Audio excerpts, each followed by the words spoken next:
Hello students, welcome our channel the learning lab, जहां हम आपके लिए लेकर आए हैं पंचायत सचिव स्पेशल टेस्ट सीरीज। इस टेस्ट सीरीज के अंतर्गत आपको फुल लेंथ 100 मार्क्स का पेपर सॉल्व कराया जाएगा।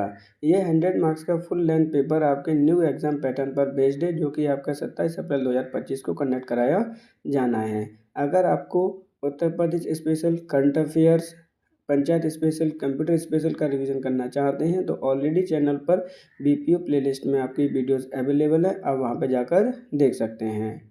बे स्टूडेंट जो आपका कुछ कमेंट कर रहे थे कि सर बीआरडी 1969 और उत्तर प्रदेश जन्म मृत्यु नियमावली 2002 करा दीजिए, तो उनके लिए इन्फॉर्मेशन है। इसके टॉपिक पर आपका वीडियो कल अवेलेबल होगा। उसके लिए आप चैनल को सब्सक्राइब, द बेल आइकन को प्रेस कर लीजिए, जिससे कि समय पर आपको नोटिफिकेशन प्राप्त हो सके।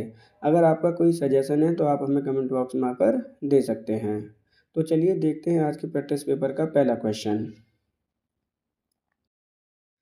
निम्नलिखित में से सम्मिलित नहीं है। आर्टिकल नंबर 280 केंद्रीय वित्त आयोग, आर्टिकल नंबर 243D महिलाओं को आरक्षण, आर्टिकल नंबर 40 पंचायतों का गठन, आर्टिकल नंबर 324 राज्य निर्वाचन आयोग। यहाँ पर क्वेश्चन में आपसे पूछा गया है कि आपसे कौन सा सम्मिलित नहीं है, तो ऑप्शन नंबर आपका सही आंसर होगा 4, क्योंकि आर्टिकल नंबर 324 आपका राज्य निर्वाचन आयोग से संबंधित ना होकर ये केंद्रीय निर्वाचन आयोग से संबंधित है। जबकि राज्य निर्वाचन आयोग का संबंध किससे है, तो इसका संबंध है आर्टिकल नंबर 243 के से।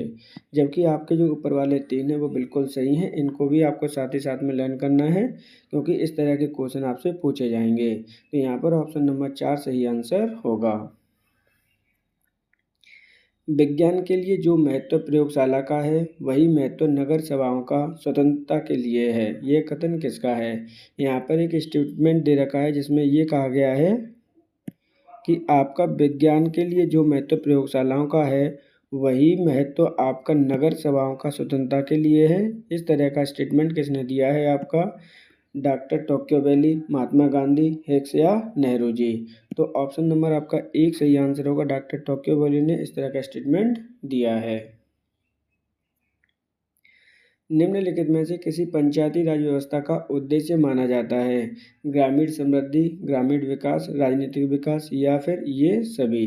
तो यहाँ पर आपको ध्यान देना है कि जो आपकी पीआरआई होती हैं, आपकी पंचायती राज इंस्टीट्यूट होते हैं, उनका उद्देश्य क्या माना जाता है? तो ऑप्शन नंबर आपका 4 सही आंसर होगा, ये सभी, जिसमें आपकी ग्रामीण समृद्धि, ग्रामीण विकास और राजनीतिक विकास जो लोगों में आना चाहिए, जिससे कि वो अपने टेकिंग डिसीजन ले पाएँ। ऑप्शन नंबर आपका सही आंसर होगा 4। निम्नलिखित में से कौन सम्मिलित नहीं है?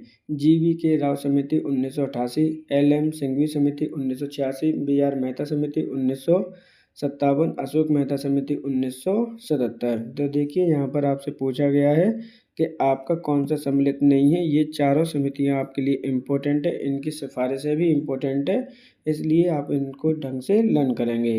तो ऑप्शन नंबर यहाँ पे सही आंसर होगा 1, GV राव मेहता समिति 1988 में ना गठित होकर कब हुई है? ये 1985 में इसका गठन हुआ है। तो जो आपकी 3 है, ML सिंघवी 1986 बिल्कुल ठीक है, BR मेहता समिति बिल्कुल ठीक है, और आपकी अशोक मेहता समिति 1977 बिल्कुल ठीक है। ऑप्शन नंबर आपका सही आंसर होगा 1। मार्च 2025 में आदर्श महिला हितैषी ग्राम पंचायत पहल किस मंत्रालय ने शुरू की है?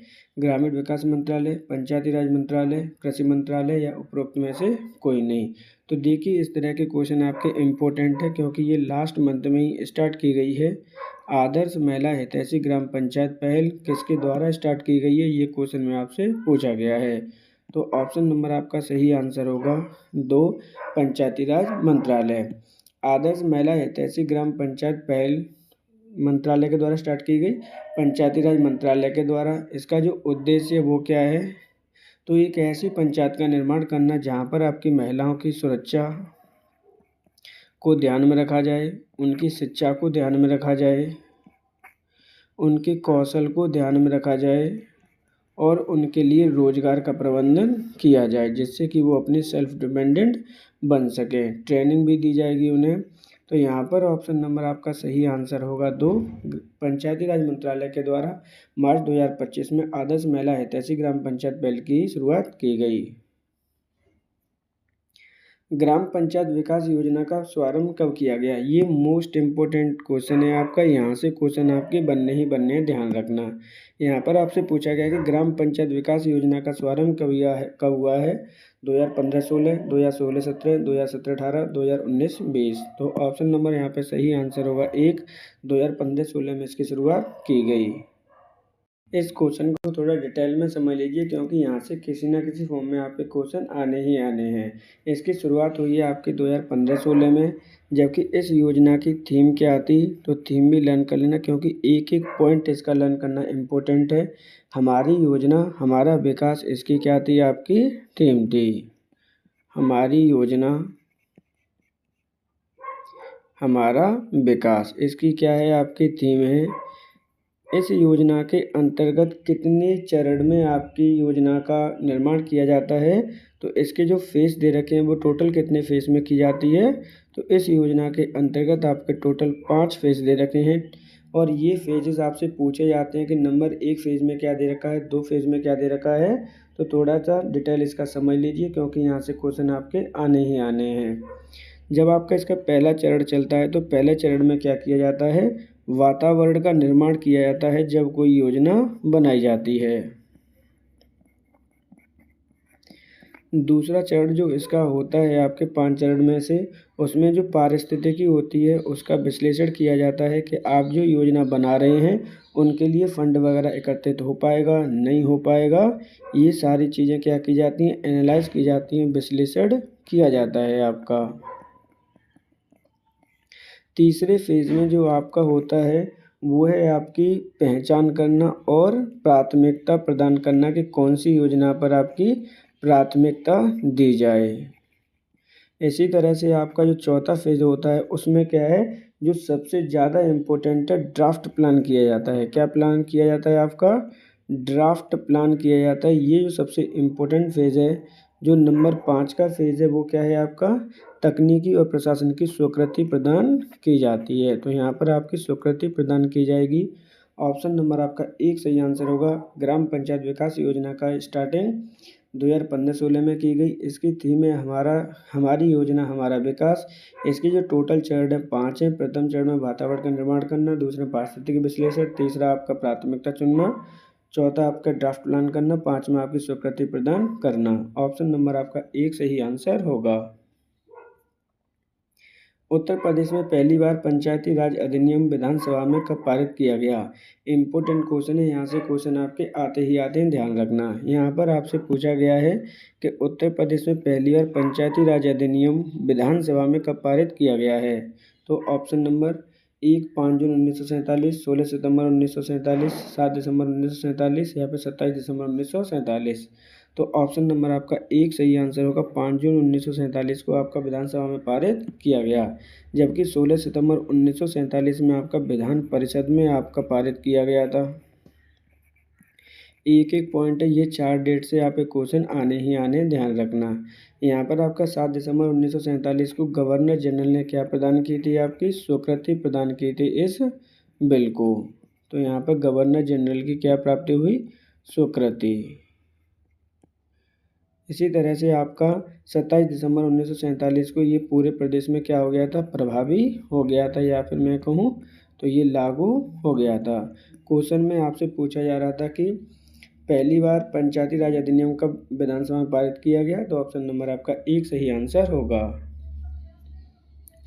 ग्राम सभा का सदस्य माना जाता है जो वयस्क हो चुका हो, जिसने 18 वर्ष की आयु प्राप्त कर ली हो, जिसका नाम पंचायत के निर्वाचन सूची में शामिल हो, या फिर ग्राम पंचायत का प्रत्येक निवासी। तो यहाँ पे जो सभा का सदस्य माना जाता है, ऑप्शन नंबर आपका 3 सही आंसर होगा, जिसका नाम पंचायत के निर्वाचन सूची में शामिल होता है। और वो किसका नाम शामिल होता है? जो आपके व्यक्ति 18 वर्ष की आयु क्या कर चुका होता है? कंप्लीट कर चुका होता है, जिसका निर्वाचन में सूची में होना नाम अनिवार्य है। ऑप्शन नंबर आपका 3 सही माना जाएगा। अक्टूबर 1959 में पंचायती राज भारत में सर्वप्रथम किस राज्य में प्रारंभ किया गया? राजस्थान, तमिलनाडु, कर्नाटक या फिर केरल। तो सर्वप्रथम आपका 2 अक्टूबर को हुआ था। इसकी स्टार्टिंग क्या है? आप एग्जैक्ट डेट लर्न कर लीजिए। 2 अक्टूबर 1959 में आपके भारत के किस राज्य से आपका प्रारंभ हुआ था? तो ऑप्शन नंबर आपका सही आंसर होगा राजस्थान से। राजस्थान का एक ज़िला है जिसका नाम क्या है आपका? नागौर से इसको प्रारंभ किया गया था। किसके द्वारा इसको प्रारंभ किया गया था? तो आपके पहले प्रधानमंत्री आपके नेहरू जी के द्वारा इसका उद्घाटन किया गया था। लेकिन अगर क्वेश्चन आपका आता है कि भारत में पहली बार पूरे प्रदेश के कंटेंट में क्वेश्चन आता है आपका, क्या है कि पूरे प्रदेश में कहाँ पे लागू किया गया? तो पूरे प्रदेश में लागू किया गया था आपके आंध्र प्रदेश में पहली बार। तो ऑप्शन नंबर आपका सही आंसर होगा यहाँ पे 1 राजस्थान। सहायक निर्वाचन अधिकारी की नियुक्ति कौन करता है? राज्यपाल, राज्य सरकार, जिलाधिकारी या फिर राज्य विधानमंडल? तो यहाँ पे देखिए ध्यान से, ये राज्य निर्वाचन अधिकारी है जिसकी नियुक्ति किसके द्वारा की जाती है? तो ऑप्शन नंबर आपका सही आंसर होगा 3, ये जिला अधिकारी के द्वारा नियुक्ति की जाती है। निम्नलिखित में से किसने स्थानीय सुशासन को भारत में लागू किया? Lord Mountbatten, Lord Ripon, Lord Canning या फिर लॉर्ड मैकाले? इंपॉर्टेंट क्वेश्चन है, इनके बारे में क्वेश्चन आपके आने ही आने हैं कि किसने भारतीय राज्य में या फिर भारत में स्थानीय सुशासन में को भारत में लागू किया? तो ऑप्शन नंबर आपका सही आंसर होगा लॉर्ड रिपन। अब लॉर्ड रिपन के बारे में थोड़ा सा जान लीजिए क्योंकि इनके बारे में क्वेश्चन आपसे 100% पूछे जाने हैं। इनका जन्म कब हुआ है लॉर्ड रिपन का? क्योंकि इम्पोर्टेंट क्वेश्चन है, यहाँ से आपके पूछे ही जाने हैं। तो इनका जन्म हुआ है आपका 24 अक्टूबर 1827 को। कहाँ पर हुआ है इनका जन्म? तो इनका जन्म हुआ है आपका ब्रिटिश में। यहाँ पर जब आपके भारत के वायसराय बनकर आए थे, किस सरकार से बनकर आए थे? तो ये लिबरल पार्टी जब आपकी संस्था में आई थी उससे आपके भारत के वायसराय बनकर आए थे। भारत में आपके जब वायसराय, इनका कार्यकाल कितना था? तो 1880 से लेकर 1884 तक इनका क्या था आपके भारत में कार्यकाल था। इम्पोर्टेंट है, लर्न करना है। ये प्रस्ताव पारित इन्होंने कब किया था लोकल के लिए, स्थानीय सुशासन के लिए? तो इन्होंने जो प्रस्ताव पारित किया था वो 1882 में क्या किया? प्रस्ताव पारित किया था, जिससे कि उन्होंने कानून बनाया। जबकि इनकी डेथ कब हुई थी? तो इनकी डेथ हुई थी आपकी 9 जुलाई 1909 को। एक एक इम्पोर्टेंट पॉइंट है, इनके बारे में आपको लर्न करना ही करना है क्योंकि कहीं से भी कुछ भी पूछा जा सकता है। लॉर्ड रिपन को ही क्या कहा जाता है? Father of local governance in India कहा जाता है, स्थानीय स्वशासन का पिता कहा जाता है। ऑप्शन नंबर यहाँ पर सही आंसर होगा 2। प्रति डैश वर्ष में पंचायत के चुनाव होते हैं? कितने वर्ष में होते हैं? देखिए एक एक पॉइंट को ध्यान से समझना। तो प्रति 5 वर्ष में होते हैं। चुने हुए प्रतिनिधि कहलाते हैं, क्या कहलाते हैं आपके? पंच कहलाते हैं। पंचायती राज में सबसे छोटी इकाई डैश है जिसमें पंचायत के क्षेत्र के सभी वयस्क बैठक करते हैं। तो देखिए यहाँ से क्या है, पंचायत के सभी वयस्क बैठक करते हैं। ये क्वेश्चन में आपसे कहा गया है। पंचायत सबसे छोटी इकाई है तो वो क्या है आपकी? ग्राम सभा होगी। तो ऑप्शन नंबर कौन सा सही होगा? 5 पंच जनसभा, 4 सरपंच ग्राम पंचायत, 5 पंच ग्राम सभा या फिर 4-5 ग्राम सभा? तो ऑप्शन नंबर यहाँ पे 3 सही आंसर होगा, 5 पंच और ग्राम सभा। प्रत्येक ग्राम सभा के प्रतिवर्ष कितनी सामान्य बैठकें होती हैं? 1, 3, 2 या 4? यहाँ पर बैठकें आपसे पूछी गई हैं ग्राम सभा की। प्रत्येक वर्ष सामान्य कितनी बैठक होती हैं? तो ऑप्शन नंबर आपका सही आंसर होगा 3। प्रत्येक साल आपकी 2 बैठक होती हैं। ये बैठक कब कब होती हैं? तो ध्यान से समझना। ये बैठक आपकी रबी फसल की कटाई के बाद होती है और दूसरी बैठक होती है आपकी खरीफ फसल की कटाई के बाद में। तो मिनिमम एक साल में कितनी बैठक होंगी आपकी? तो मिनिमम आपकी 2 बैठकें होना अनिवार्य है। जबकि बात करें ग्राम पंचायत की, क्योंकि यहाँ से भी क्वेश्चन आपके आते ही आते हैं, ग्राम पंचायत की बैठक कितनी होती है? तो मिनिमम आपकी 1 बैठक होना अनिवार्य है, लेकिन वो होती है आपकी पर मंथ। इसी तरह से अगर मैं समिति की बात करूं, जो स्थायी समितियां होती हैं धारा 29 में जो दे रखी हैं, मिनिमम 1 बैठक कब होनी है आपकी? पर मंथ आपकी होनी है। ऑप्शन नंबर आपका सही आंसर होगा 3। भारतीय संविधान के किस अनुच्छेद के तहत ग्राम पंचायत के गठन का प्रावधान किया गया है? मोस्ट इम्पोर्टेंट क्वेश्चन है आपका, यहाँ से क्वेश्चन कई बार आए हुए हैं। अनुच्छेद 40, अनुच्छेद 45, अनुच्छेद 41, अनुच्छेद 50। तो यहाँ पे देखिए ध्यान से, किस अनुच्छेद में यहाँ पे ग्राम पंचायत के गठन का प्रावधान किया गया है? तो ऑप्शन नंबर आपका सही आंसर होगा एक, अनुच्छेद 40। अनुच्छेद 40 कहाँ पे दे रखा है? तो भारतीय संविधान के भाग नंबर 4 में दे रखा है। और ये भाग नंबर 4 में आपका कहाँ पर दे रखे हैं? तो ये दे रखे हैं आपके नीति निर्देशक तत्व के भाग में।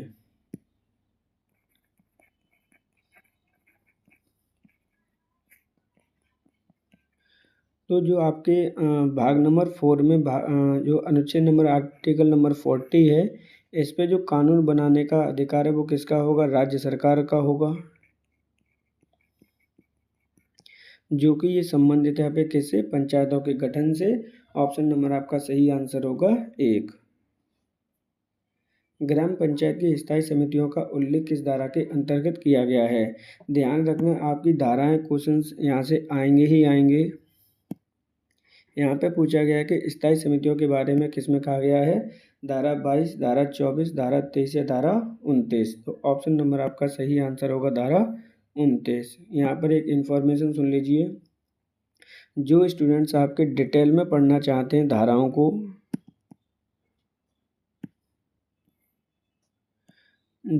अगर आपको डिटेल में पढ़ना है तो ऑलरेडी उत्तर प्रदेश पंचायती राज अधिनियम 1947 की डिटेल वीडियो आपके चैनल पर उपलब्ध है, जहां पर आपकी 119 धाराओं को डिटेल में एक्सप्लेन किया गया है और आपको पढ़ाया गया है।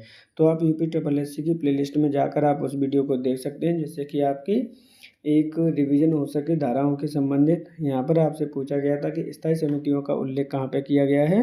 तो ऑप्शन नंबर आपका 4 सही आंसर होगा।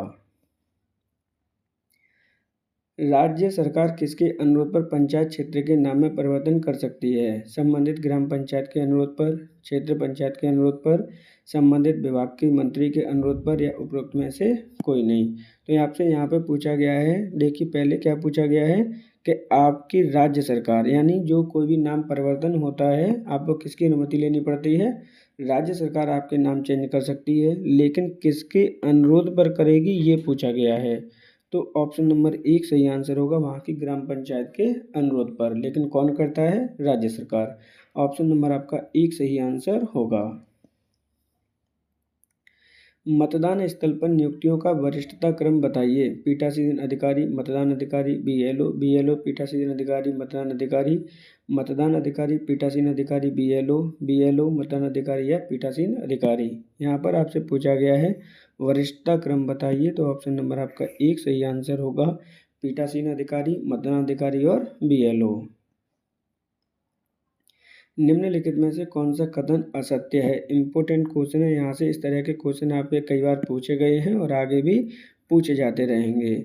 यहाँ पर पहला स्टेटमेंट है आपके, राज्य निर्वाचन आयोग का गठन का कर्मचारी वर्ग नहीं होता है। बिल्कुल सही है, क्योंकि इसके कर्मचारी अलग से आते हैं। राज्य निर्वाचन आयोग के कर्मचारियों की उपलब्धता मुख्यमंत्री द्वारा कराई जाती है।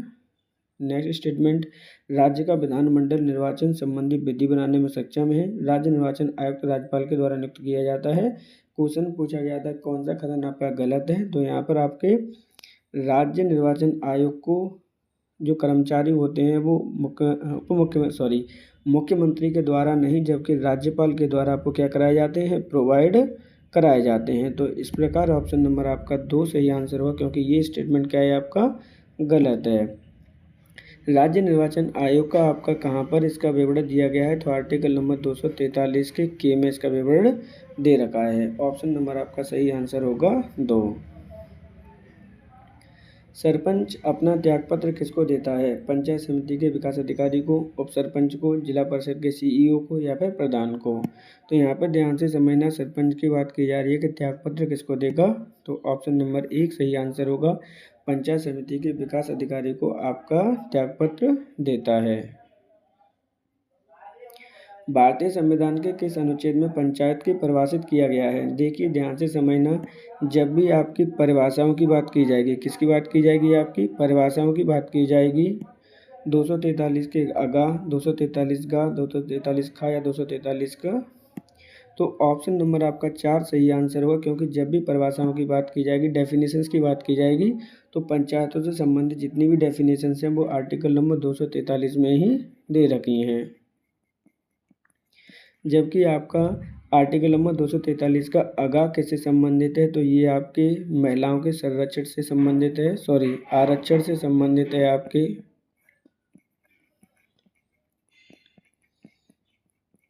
महिलाओं को कितना परसेंट आरक्षण है, तो 33% का आरक्षण है। इसी प्रकार आपके अनुच्छेद 243 अगा किससे संबंधित है, तो ये आपके पंचायती संरचना से संबंधित है, अर्थात कंस्ट्रक्शन से संबंधित है।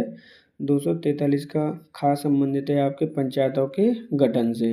तो एक एक पॉइंट टू पॉइंट आपको लर्न होना चाहिए, क्वेश्चन कहीं से भी आपसे पूछा जा सकता है। ऑप्शन नंबर आपका 4 सही आंसर होगा। पंचायत की संरचना से संबंधित प्रावधान भारतीय संविधान के किस अनुच्छेद में वर्णित है? 243 का अगा, 243 का खा, 243 का अगा या 243 का बा। तो देखिए क्वेश्चन को आप ध्यान से समझना। यहाँ पे बोला गया है क्या कि पंचायत की संरचना क्या होती है आपका, अगर इंग्लिश में लर्न आप कर सकें, इसे कहते हैं कंस्ट्रक्शन। तो यहाँ पर आपका सी आ रहा है, तो ऑप्शन नंबर आपका 1 सही आंसर होगा। 243 के अगा पंचायतों की संरचना से संबंधित है, जबकि 243 का घा किससे संबंधित है, पंचायतों के गठन से संबंधित है। अघा किससे संबंधित है, तो ये आपके आरक्षण से संबंधित है। ऑप्शन नंबर आपका सही आंसर होगा यहाँ पे 1। आयकर व्यवस्था का संबंध किससे है? ध्यान से समझना, ये क्वेश्चन इम्पोर्टेंट है, क्योंकि यहाँ से क्वेश्चन आपके आते ही आते हैं। आयकर व्यवस्था का संबंध किससे है? ग्रामीण प्रशासन, नगरीय प्रशासन, औद्योगिक संसाधन या फिर शिक्षा समिति। तो ऑप्शन नंबर आपका 1 सही आंसर होगा। आयकर व्यवस्था का संबंध आपके ग्रामीण प्रशासन से संबंधित है। ये जो आपकी व्यवस्था थी किसके कार्यकाल में थी, ये इम्पोर्टेंट है। तो ये जब विजयनगर साम्राज्य था, विजयनगर साम्राज्य की ग्रामीण प्रशासनिक व्यवस्था थी, उसे क्या कहते हैं, आयकर व्यवस्था कहते हैं। ऑप्शन नंबर आपका सही आंसर होगा 1। भारतीय संविधान का अनुच्छेद 243 का टा संबंधित है राज्य वित्त आयोग, राज्य निर्वाचन आयोग, पंचायत की अवधि या फिर पंचायत की लेखा परीक्षा। तो क्वेश्चन को आपको ध्यान से समझना है। यहाँ पर आपसे पूछा गया है कि आर्टिकल नंबर 243 का टा या फिर इससे मैं कहूँ के, एक ही बात होगी। ऑप्शन नंबर आपका सही आंसर होगा राज्य के निर्वाचन आयोग से। ऑप्शन नंबर आपका 2 सही आंसर होगा। जबकि राज्य वित्त आयोग का संबंध किससे है, तो आर्टिकल नंबर 243 के आई से संबंधित है। राज्य की अवधि कितनी होगी, ये आपसे पूछा जाता है, कई बार इस तरह के क्वेश्चन आते हैं आपके। तो 243 के ई में इसका प्रावधान दे रखा है। पंचायत की लेखा परीक्षा किस में होगी, तो 243 के जे में आपकी लेखा परीक्षा होगी। ऑप्शन नंबर आपका सही आंसर होगा 2। केंद्रीय बजट 2025-26 के अंतर्गत प्रधानमंत्री धन धान्य कृषि योजना में कितने जिलों को शामिल किया गया है? मोस्ट इम्पोर्टेंट क्वेश्चन है, क्योंकि यहाँ से क्वेश्चन आपके आने ही आने हैं। जितनी भी आपकी बजट में योजनाएं दे रखी हैं उनसे आपके क्वेश्चन 100% आएंगे ही आएंगे। तो यहाँ पर प्रधानमंत्री धन धान्य कृषि योजना में कितने जिलों को शामिल किया गया है, ये क्वेश्चन आपसे पूछा गया है। 100, 120, 150, 170। तो ऑप्शन नंबर आपका सही आंसर होगा 1। यहाँ पे 100 जिलों को शामिल किया गया है। अब ये जो ज़िले शामिल किए गए हैं वो कौन कौन से ज़िले शामिल किए गए हैं वो समझ लीजिए। वो ज़िले जिनमें आपकी लो प्रोडक्टिविटी होती है, यानी क्या है, आपका उत्पादकता कम होती है, आपकी लो इरिगेशन सिस्टम है, वहाँ पर पानी वगैरह की प्रॉब्लम होती है, वहाँ पर क्या है, आपका ड्रॉट है यानी सूखा ज़्यादा पड़ता है। तो ऐसे ज़िलों को यहाँ पर आपका क्या किया गया है, चुना गया है इसके अंतर्गत। इसका जो लक्ष्य रखा गया वो कितना लगा गया है, तो 1.7 करोड़ फार्मर्स को लाभ हो सकता है, ऐसा इसमें लक्ष्य रखा गया है। ऑप्शन नंबर यहाँ पर सही आंसर होगा 1।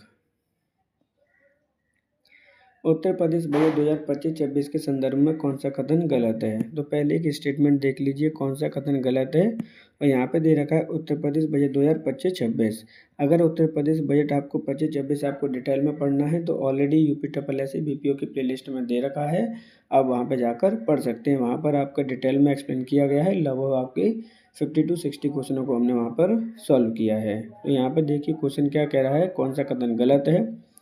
जल जीवन मिशन 4500 करोड़, पीएम श्री योजना 300 करोड़, मुख्यमंत्री कन्या सुमंगला योजना 700 करोड़, या फिर रानी लक्ष्मीबाई स्कूटी योजना 300 करोड़। तो ऑप्शन नंबर आपका यहाँ पर सही आंसर होगा 4, क्योंकि रानी लक्ष्मीबाई स्कूटी योजना को 300 करोड़ ना देकर कितने करोड़ दिए गए हैं, 400 करोड़ रुपये दिए गए हैं। ये योजना किससे संबंधित है, तो ऐसी छात्राएं जो कॉलेज जाती हैं, कहाँ पर जाती हैं आपकी, जो छात्राएं कॉलेज जाती हैं, गर्ल स्टूडेंट हैं, उनको आपकी स्कूटी प्रदान की जाएगी जिससे कि उनकी शिक्षा में सहायता की जा सके। ऑप्शन नंबर आपका सही आंसर होगा 4, रानी लक्ष्मीबाई स्कूटी योजना।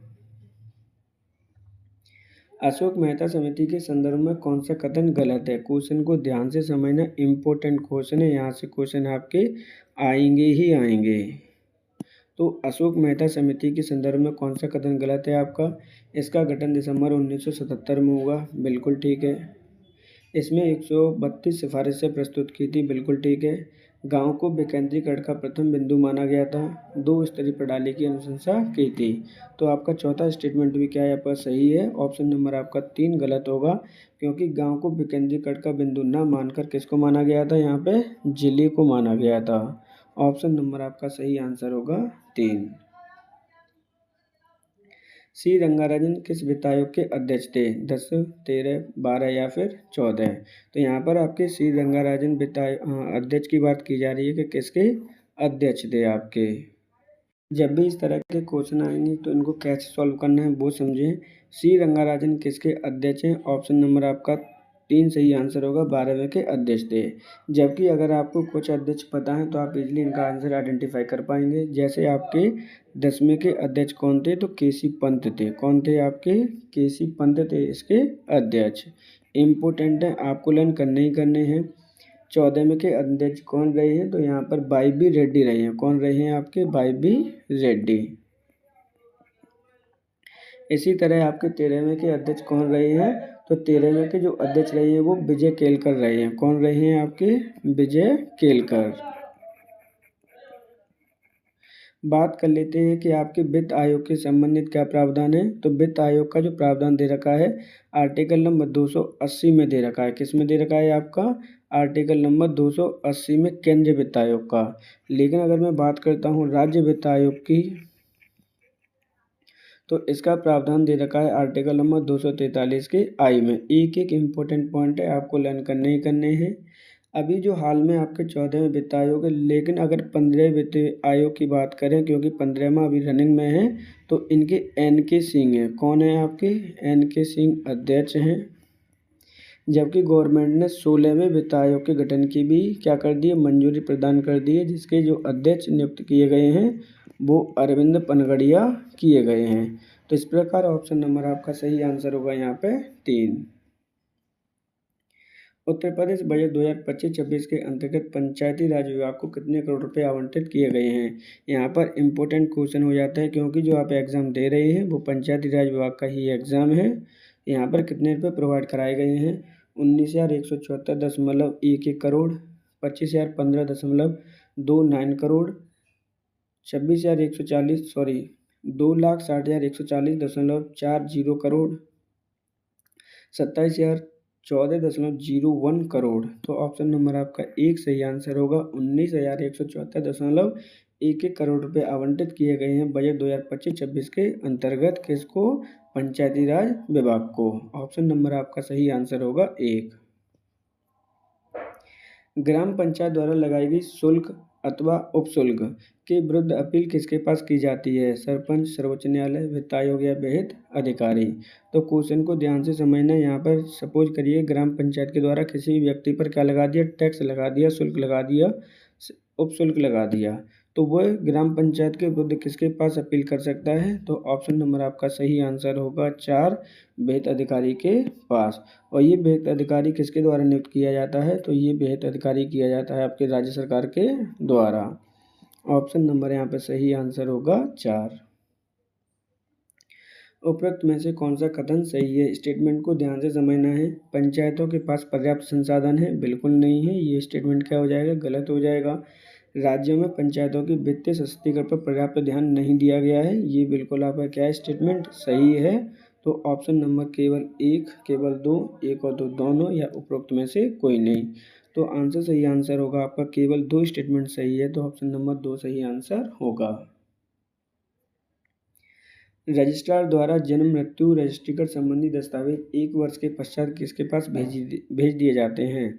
जिला रजिस्ट्रार, उप रजिस्ट्रार, महारजिस्ट्रार या संयुक्त रजिस्ट्रार। क्वेश्चन को ध्यान से समझना है। यहाँ पर बात की जा रही है कि रजिस्ट्रार के द्वारा दस्तावेज 1 वर्ष के पश्चात भेज दिए जाते हैं। मतलब क्या है कि जो रजिस्ट्रार होता है वो अपने पास कितने दिन तक किसी भी रिकॉर्ड को रखता है? तो मात्र 1 वर्ष को रखता है और 1 वर्ष के बाद आपका ट्रांसफ़र कर देता है किसके पास? तो ऑप्शन नंबर आपका सही आंसर होगा 1, जिला रजिस्ट्रार के पास। ऑप्शन नंबर सही आंसर होगा 1। जन्म मृत्यु की पहली प्रति रजिस्ट्रार के द्वारा दी जाएगी 5 रुपये शुल्क के लेकर, 50 रुपये शुल्क लेकर, 51 रुपये शुल्क लेकर या फिर निःशुल्क। तो यहाँ पर देखिए जन्म मृत्यु प्रमाण पत्र की जो पहली प्रति है आपको बिल्कुल शुल्क फ्री दी जाएगी। ऑप्शन नंबर आपका 4 सही आंसर होगा। लेकिन आपकी पहली जो होती है वो फ्री दी जाएगी, ध्यान रखना इस बात का। जबकि सेकंड वो पैसे आपको लगेंगे, फीस लगेंगे, जो अधिकारी क्या करेगा? निर्धारित करेगा। ऑप्शन नंबर आपका सही आंसर होगा 4। पंचायत में महिलाओं का आरक्षण कब तक दिया जाएगा? 250, 255 सॉरी 2050, 2025, 2040 या इसकी कोई भी सीमा निर्धारण नहीं की गई। तो यहाँ पर महिलाओं के आरक्षण की बात की जा रही है, कब तक दिया जाएगा? तो ऑप्शन नंबर आपका 4 सही आंसर होगा, क्योंकि महिलाओं को आरक्षण की जो सीमा है वो कभी तक डिसाइडेड नहीं की गई है कि कब तक दी जाएगी। तो यहाँ पर इसका प्रावधान कहाँ पे दे रखा है? तो 243 के डी में इसका प्रावधान दिया गया है और इसको संवैधानिक दर्जा कब प्राप्त हुआ था? तो 73वें संविधान संशोधन द्वारा इसका दर्जा प्राप्त हुआ था। इसको 73वें संविधान संशोधन 1992 लागू कब हुआ था ये? तो 24 अप्रैल 1993 को। तो यहाँ पर ऑप्शन नंबर आपका सही आंसर होगा 4। यदि कोई जन्म या मृत्यु की घटना घटित होने पर 1 वर्ष के भीतर रजिस्ट्रीकृत नहीं किया गया है तो वह किसके द्वारा लिखित आदेश पर दर्ज किया जा सकता है? उप जिलाधिकारी, तहसीलदार या फिर ग्राम प्रधान। तो यहाँ पर क्वेश्चन को समझ लीजिए। 1 वर्ष के अंतर्गत आपने किसी ने कोई रजिस्ट्रेशन नहीं कराया है तो किसके लिखित आदेश पर आपको रजिस्टर्ड कर लिया जाएगा? तो ऑप्शन नंबर आपका सही आंसर होगा 1, उपजिला अधिकारी। उपजिला अधिकारी को क्या बोलते हैं? एसडीएम कहते हैं, ध्यान रखना। ऑप्शन नंबर आप पर सही आंसर होगा 1। आपके लिए इम्पोर्टेंट इन्फॉर्मेशन है वो समझ लीजिए।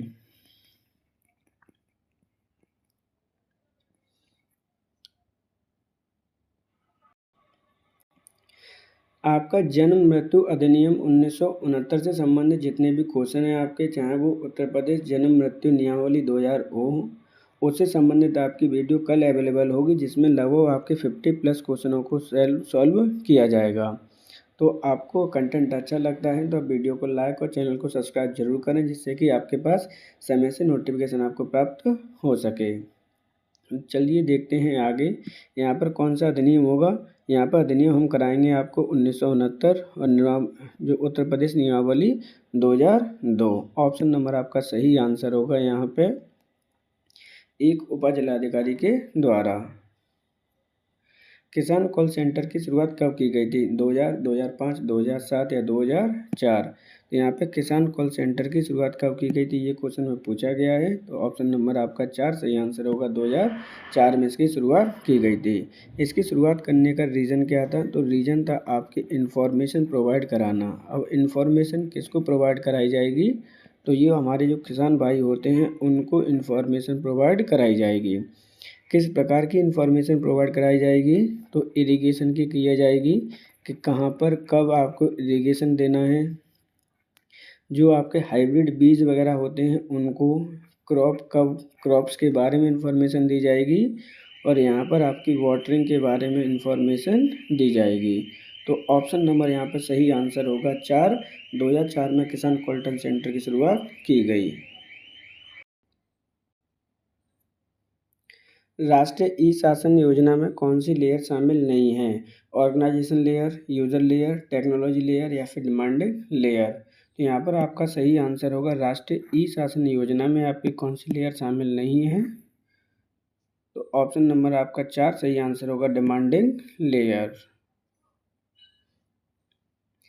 भारत निर्माण योजना की शुरुआत कब की गई? 2004, 2005, 2006 या फिर 2007?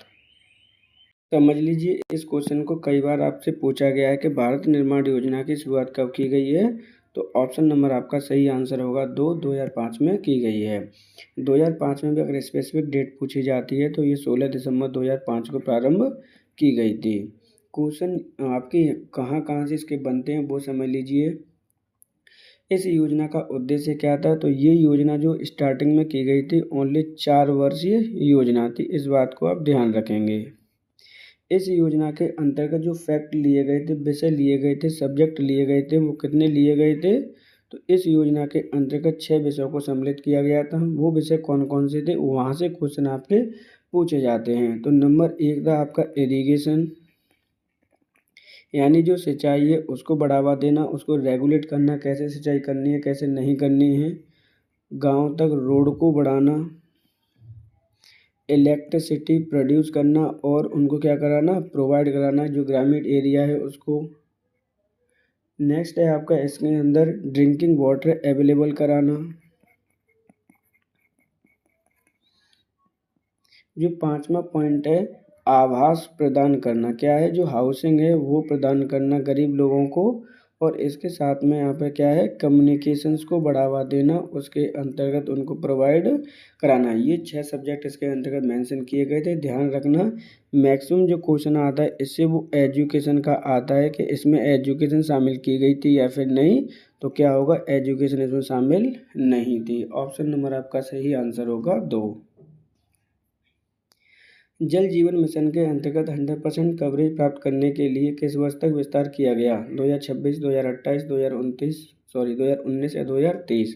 इम्पोर्टेंट क्वेश्चन है, यहाँ से क्वेश्चन कई बार आपसे पूछा भी जाएगा। यहाँ पर आपसे बात की गई है कि जल जीवन मिशन के अंतर्गत 100% कवरेज प्राप्त करने के लिए किस वर्ष तक इसका विस्तार किया गया है? तो ऑप्शन नंबर आपका सही आंसर होगा 2, 2028 तक इसका विस्तार कर दिया गया है। जबकि जल जीवन मिशन की शुरुआत कब की गई थी? तो जल जीवन मिशन की शुरुआत की गई थी आपकी 2019 के अंतर्गत। इस योजना का जो उद्देश्य है वो क्या है आपका? इस योजना का जो उद्देश्य है 100% ड्रिंकिंग वाटर अवेलेबल कराना। क्या कराना है? ड्रिंकिंग वाटर अवेलेबल कराना। किसके थ्रू? तो यहाँ पर आपके नल कनेक्शन के थ्रू, जो आपके हैंडपम्प होते हैं उनके थ्रू या फिर नल कनेक्शन इनको प्रदान करना है जिससे कि ड्रिंकिंग वाटर अवेलेबल हो सके। पर व्यक्ति को कितना लक्ष्य रखा गया है? तो इसके अंतर्गत पर व्यक्ति को 55 लीटर पर पर्सन आपको प्रोवाइड कराने का लक्ष्य रखा गया है ड्रिंकिंग वाटर। ऑप्शन नंबर आपका सही आंसर होगा 2, 2028 तक इसका विस्तार कर दिया गया है। चुनावी बॉन्ड योजना की शुरुआत कब की गई? इम्पोर्टेंट योजना है, यहाँ से क्वेश्चन आपका आएगा ही आएगा क्योंकि ये 2024 में चर्चा का विषय बनी रही है। जो चुनावी बॉन्ड योजना है उसकी शुरुआत कब की गई? 2015, 2018, 2023 या 2024? तो ऑप्शन नंबर आपका सही आंसर होगा 2018 में इसकी शुरुआत की गई। अब इस योजना की शुरुआत करने का पर्पज़ क्या था वो समझ लीजिए। इस योजना के अंतर्गत क्या प्रावधान किए गए थे? तो इस योजना के अंतर्गत आपको क्या करना है, किसी को फंड देना है। क्या है? फंड दिया जाता था इस योजना के अंतर्गत किसको? जो आपकी पॉलिटिकल पार्टी होती थी उनको।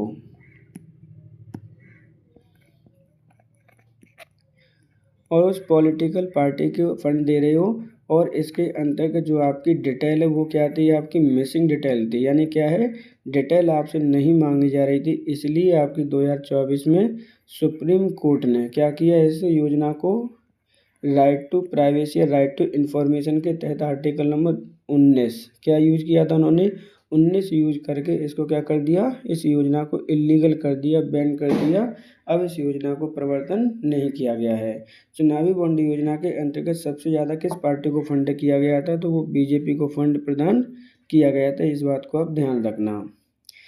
चुनावी बॉन्ड योजना में जो संचालन करता था या किस बैंक होल्डर थे, तो उसमें रेगुलेट करने वाली जो बैंक थी वो क्या है आपकी SBI थी। ऑप्शन नंबर आपका सही आंसर होगा 2।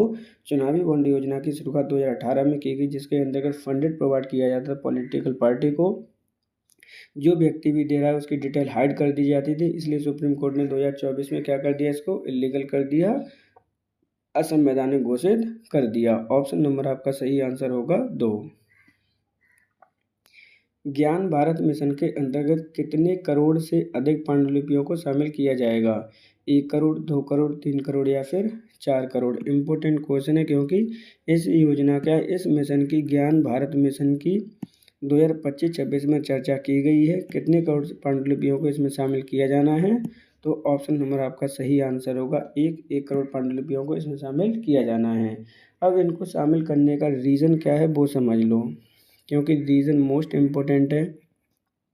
तो इसके अंदर जो आपकी एंशियंट नॉलेज है, क्या है, जो प्राचीन नॉलेज है, आपकी प्राचीन ज्ञान है, उसको नवनिर्मित करना है या फिर उसका क्या करना है, संरक्षण प्रदान करना है।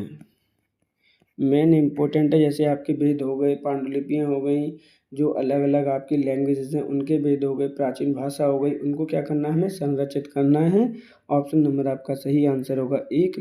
ज्ञान भारत मिशन के अंतर्गत 1 करोड़ से अधिक पांडुलिपियों को शामिल किया जाएगा। रीज़न क्या है, एंशिएंट नॉलेज को संरक्षण प्रदान करना। सरकार द्वारा सभी ग्राम पंचायतों में कम से कम एक कॉमन सर्विस सेंटर स्थापित करने का लक्ष्य रखा गया था। 1990, 2019, 2000 या फिर 2025? देखिए क्वेश्चन को ध्यान से समझना। यहाँ पर कॉमन सर्विस सेंटर स्थापित करने का लक्ष्य रखा गया था। मिनिमम एक तो होना ही चाहिए प्रत्येक ग्राम पंचायत में, यहाँ पर कम से कम है, ठीक है ना। तो ऑप्शन नंबर आपका सही आंसर होगा 2। 2019 तक ये लक्ष्य रखा गया था। इसके बारे में समझ लीजिए। कॉमन सर्विस सेंटर जो योजना है आपकी, जिसे हम CSC कहते हैं, .1 योजना जब स्टार्ट की गई थी, इसकी 2006 में इसको स्टार्ट किया गया था, जबकि 2015 में इसका नाम बदलकर क्या कर दिया, कॉमन सर्विस सेंटर .2 कर दिया गया। कब? 2015 में। इसके अंतर्गत आपको जो रजिस्ट्रेशन वगैरह होते हैं, सर्टिफिकेट वगैरह होते हैं, ऑनलाइन वर्किंग होते हैं गांव के, वो सभी इसके अंतर्गत किए जाते हैं। ऑप्शन नंबर आपका सही आंसर होगा 2। कॉमन सर्विस सेंटर खोलने के लिए न्यूनतम आयु कितनी होनी चाहिए? इम्पोर्टेंट क्वेश्चन है, यहाँ से क्वेश्चन आपका 100% आना ही आना है, ध्यान रखना। कॉमन सर्विस सेंटर खोलने के लिए न्यूनतम आयु कितनी होनी चाहिए? 30 वर्ष, 18 वर्ष, 25 वर्ष या फिर 21 वर्ष? तो आंसर आपका सही आंसर होगा मिनिमम 18 वर्ष होनी चाहिए। लेकिन कॉमन सेंटर खोलने के लिए आपकी अलग अलग पात्रताएं होती हैं, वो देख लीजिए, जिससे कि आपको ईजिली पता चल सके। मिनिमम एज कितनी होनी चाहिए? तो आपकी 18 वर्ष होनी चाहिए। दूसरी कंडीशन है कि आप 10th पास होने चाहिए। तीसरी कंडीशन है कि आप लोकल रेजिडेंस होने चाहिए। क्या होने चाहिए? वहाँ की ही स्थानीय निवास होना चाहिए, आपका नागरिक होने चाहिए, स्थानीय निवासी होनी चाहिए। और इसके साथ में आपका जो TEC का जो है वो कोर्स का सर्टिफिकेट होना चाहिए आपके पास। और आपको कंप्यूटर की थोड़ी बहुत क्या होनी चाहिए, नॉलेज होनी चाहिए। ये आपका इसमें प्रोवाइड कराए गए हैं। ये मिनिमम 5 क्वालिफिकेशन तो आपकी होनी ही चाहिए कोई भी कॉमन सर्विस सेंटर ओपन करने के लिए। ऑप्शन नंबर आपका सही आंसर होगा यहाँ पे 2। ग्राम सचिवालय की स्थापना व संचालन होने पर व्यय, यहाँ पे देखिए संचालन करने पर होने वाले व्यय क्या लिखा है यहाँ पे, एक्सपेंडिचर है व्यय। व्यय को वार्षिक कार्य योजना का भाग बनाते हुए पोर्टल पर अपडेट किया जाएगा। ग्राम स्वराज, कृषि मंत्रालय, खाता बुक या फिर ग्राम विकास मंत्रालय? तो यहाँ पर जब ग्राम सचिवालय के द्वारा आपका होने वाले व्यय का वार्षिक योजना क्या है आपका, किस पोर्टल पर अपडेट किया जाएगा? ऑप्शन नंबर आपका सही आंसर होगा ग्राम स्वराज पोर्टल पर। पंचायत द्वारा मकान नंबर का आवंटन कितने दिनों में किया जाता है? 7 दिन, 15 दिन, 3 दिन या फिर 14 दिन? तो पंचायत के द्वारा मकान नंबर कब तक आवंटन किया जाएगा? ऑप्शन नंबर आपका सही आंसर होगा यहाँ पे 7 दिन के अंतर्गत आपको नंबर प्रदान किया जाता है। किसी सदस्य द्वारा ग्राम सभा बुलाई जाने पर अनुरोध पर कितने समय के अंदर ग्राम सभा बुलाई जाएगी? 30 दिन, 45 दिन, 40 दिन या फिर 7 दिन। इम्पोर्टेंट क्वेश्चन है, यहाँ से क्वेश्चन आपके आने ही आने हैं, इसलिए इस क्वेश्चन को आप थोड़ा डिटेल से समझ लेना। यहाँ पर आपसे पूछी जा रही है ग्राम सभा जब बुलाई जा रही है उसके अनुरोध पर, किसके द्वारा बुलाई जा रही है, कोई सदस्य है आपका, उसके अनुरोध पर, तो कितने दिन के अंतर्गत आपकी ग्राम सभा बुलाई जाएगी, तो ऑप्शन नंबर आपका 4 सही आंसर होगा, आपकी 7 दिन के अंतर्गत बुलाई जाएगी। ग्राम सभा की अध्यक्षता कौन करता है, तो अध्यक्षता करेगा आपका ग्राम प्रधान, तो ऑप्शन नंबर आपका सही आंसर होगा यहाँ पे 4। पंचायत नागरिक घोषणा पत्र में सतत विकास लक्ष्य, यहाँ पे आपके गोल्स हैं, लक्ष्य हैं, ध्यान रखना है इसको।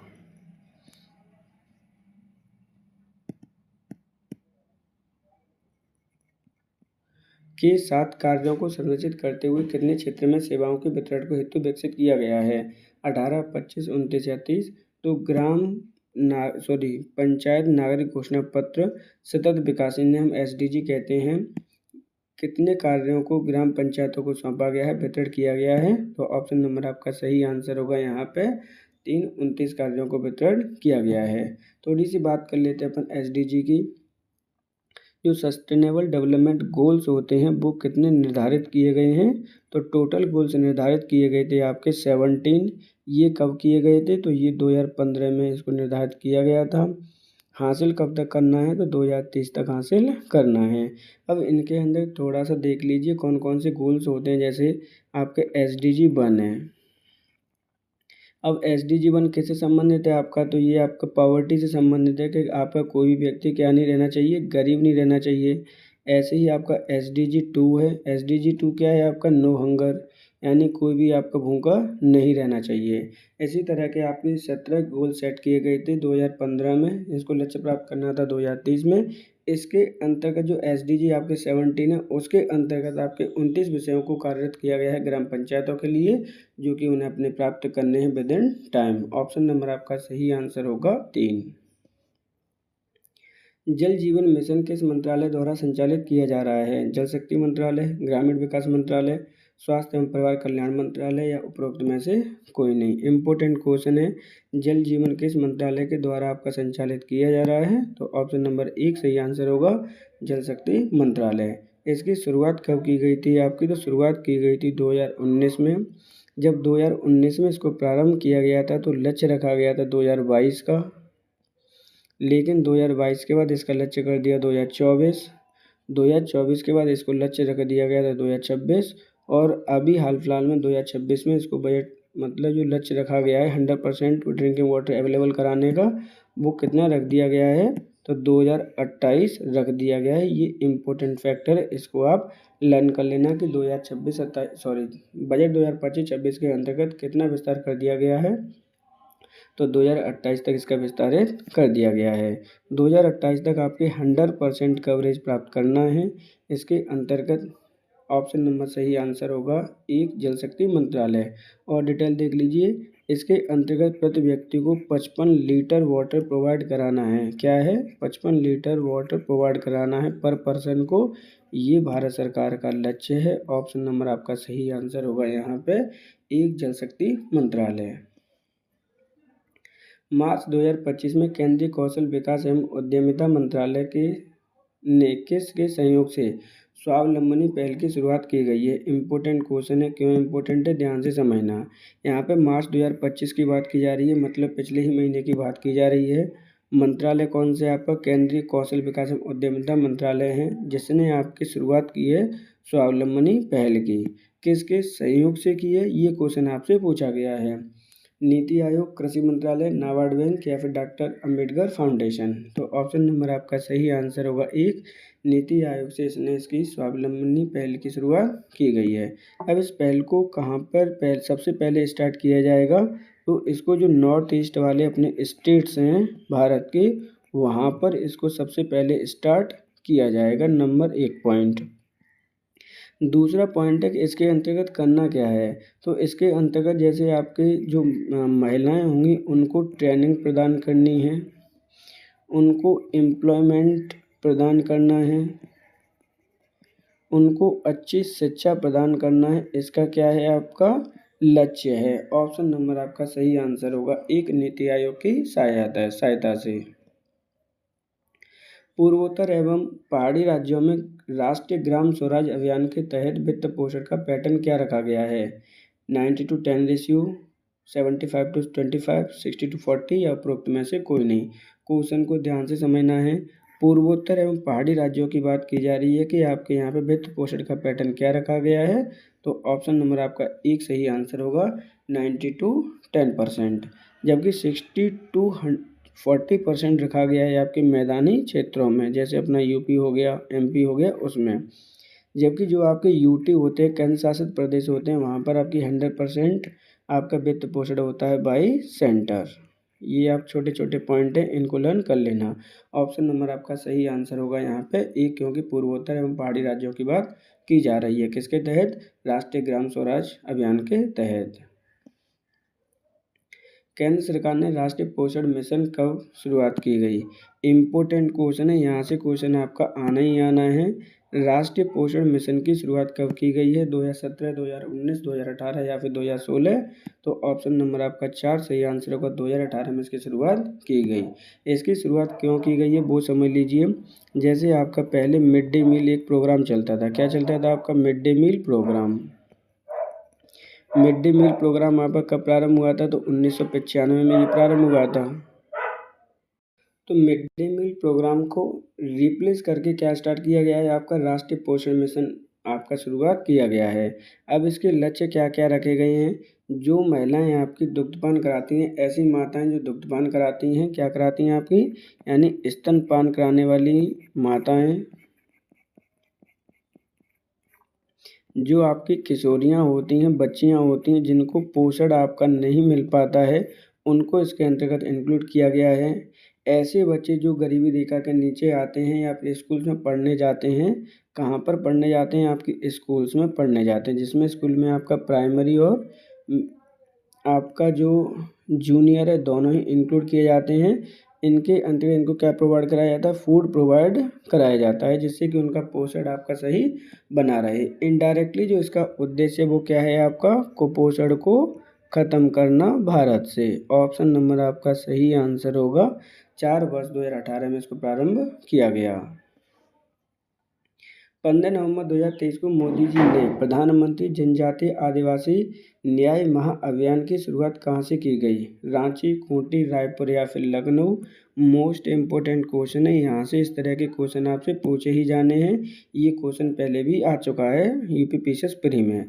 तो 15 नवंबर 2023 को आपकी स्टार्ट की गई है प्रधानमंत्री जनजातीय आदिवासी न्याय महाअभियान। किसके द्वारा किया गया है? मोदी जी के द्वारा किया गया है। अगर मैं इसको शॉर्ट में बोलूँ तो इस योजना को किस नाम से जानते हैं? तो इस योजना को जानते हैं आप पीएम योजना। किस नाम से जानते हो आप? तो इसको आप जानते हैं पीएम जनमत योजना। क्या है आपकी? जनमन योजना। जनमन योजना के नाम से जानते हैं। अब ये योजना कहाँ से प्रारंभ की गई है, ये क्वेश्चन आपसे पूछा गया है। तो ये योजना प्रारंभ की गई है आपके झारखंड के एक डिस्ट्रिक्ट है आपका खूंटी, यहाँ से इसको प्रारंभ किया गया है। किसके द्वारा प्रारंभ किया गया है? तो ये मोदी जी के द्वारा प्रारंभ किया गया है। उद्देश्य क्या है इसका? तो ऐसे पीवीटीजी ग्रुप, यानी जो ऐसे 75 ग्रुपों के लिए इसको स्टार्ट किया गया है। जो कैसे ग्रुप हैं आपकी? पीवीटीजी हैं। क्या हैं आपके? पीवीटीजी हैं, यानी क्या है? पर्टिकुलरली वल्नरेबल ट्राइबल ग्रुप्स हैं, इसके अंतर्गत इसको शामिल किया गया है। उनकी दैनिक दिशा को सुधारने के लिए, उनके एजुकेशन के लिए इसको स्टार्ट किया गया है। इसका जो नोडल मंत्रालय है वो कौन सा है? तो इसका जो नोडल मंत्रालय है वो जनजातीय मंत्रालय है। क्या है आपका? जनजातीय नोडल मंत्रालय है इसका। जनजातीय कार्य मंत्रालय इसके नोडल मंत्रालय के अंतर्गत कार्य करता है। ऑप्शन नंबर आपका सही आंसर होगा 2। खूंटी जिला आपका है झारखंड में, जहाँ से प्रधानमंत्री जनजातीय आदिवासी न्याय महाअभियान स्टार्ट किया गया है। उत्तर प्रदेश बजट 2025-26 के अंतर्गत ग्रामीण अंत्योष्टि स्थल बनाने के लिए कितने करोड़ रुपए आवंटित किए गए हैं? 244 करोड़, 260 करोड़, 270 करोड़ या 300 करोड़? इम्पोर्टेंट क्वेश्चन है, यहाँ से क्वेश्चन आने ही आने, क्वेश्चन ध्यान रखना। उत्तर प्रदेश बजट की बात की जा रही है। अगर आपको बजट पढ़ना है तो ऑलरेडी यूपी बीपीओ की प्लेलिस्ट में दे रखा है, आप वहाँ पर जाकर पढ़ सकते हैं। क्वेश्चन में पूछा गया था कि ग्रामीण अंत्येष्टि स्थल मतलब ऐसे स्थल जहाँ पर आपका अंतिम संस्कार किया जाता है, दाह संस्कार किया जाता है, उनको बनाने के लिए उत्तर प्रदेश सरकार ने कितने रुपए आवंटित किए हैं? तो 244 करोड़ रुपए आवंटित किए हैं। ऑप्शन नंबर आपका 1 सही आंसर होगा। जो ग्रामीण अंत्येष्टि स्थल है वो किसकी देखरेख में बनाए जाते हैं? तो आपका ध्यान रखना, ग्राम पंचायत की देखरेख में बनाए जाते हैं, इसलिए और ये क्वेश्चन आपके लिए इम्पोर्टेंट हो जाता है। ऑप्शन नंबर आपका सही आंसर होगा 1। भारतीय निर्वाचन आयोग की स्थापना कब की गई? इम्पोर्टेंट क्वेश्चन है, यहाँ से क्वेश्चन आपके आने ही आने हैं। भारतीय निर्वाचन आयोग की स्थापना कब हुई है? 25 जनवरी 1950, 25 फरवरी 1951, 26 फरवरी 1952 या 31 जनवरी 1951। तो ऑप्शन नंबर आपका सही आंसर होगा 1, 25 जनवरी 1950 को इसकी स्थापना की गई। भारतीय निर्वाचन आयोग की स्थापना आर्टिकल नंबर किस में दे रखी है? तो आर्टिकल नंबर आपका 324 के अंतर्गत इसका प्रावधान किया गया है। जबकि जो ग्राम पंचायत होती हैं उनका किससे संबंधित होता है? राज्य निर्वाचन आयोग से संबंधित होता है, जो कि अलग अलग राज्यों में उसका गठन किया जाता है। और उसका गठन किसके अंतर्गत किया जाता है? यहाँ पे देखिए, ये भारतीय निर्वाचन आयोग है, ऐसे ही आपका राज्य निर्वाचन आयोग होता है। क्या होता है आपका? राज्य निर्वाचन आयोग। और जो राज्य निर्वाचन आयोग होता है उसका गठन किसके तहत किया जाता है? तो आर्टिकल नंबर 243 के तहत किया जाता है। यहाँ पूछा गया था भारतीय निर्वाचन आयोग, इसलिए हम 25 जनवरी को क्या सेलिब्रेट करते हैं? मतदाता दिवस मनाते हैं। क्या मनाते हैं? मतदाता दिवस। अब दिवस की बात की गई है तो 3 दिवस समझ लीजिए जो कि आपके मोस्ट इम्पोर्टेंट है। एक हो गया 25 जनवरी को मतदाता दिवस। इसी तरह से आपका 24 जनवरी को जो सेलिब्रेट किया जाता है वो किया जाता है यूपी दिवस। क्या किया जाता है? उत्तर प्रदेश दिवस। इसी तरह से आपका जो 24 अप्रैल है वो किया जाता है आपका राष्ट्रीय पंचायती दिवस। ये जो इम्पोर्टेंट है आपको लर्न करने ही करने हैं, आते ही आते हैं। यहाँ पे पूछा गया था कि भारतीय निर्वाचन आयोग का स्थापना कब की गई? तो 25 जनवरी 1950 को।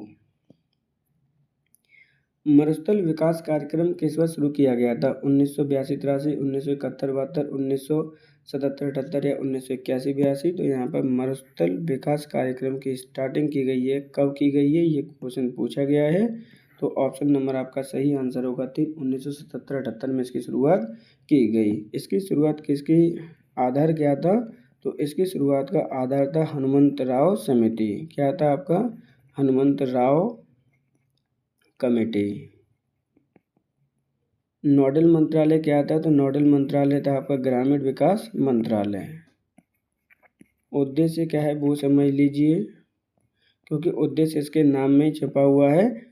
मरुस्थल जो हैं आपके ड्राई एरिया हैं उनको डेवलप करना है, जहाँ पर क्या कर सकें हम? एग्रीकल्चर कर सकें। ऑप्शन नंबर आपका सही आंसर होगा यहाँ पे 3 वर्ष 1977-78 में।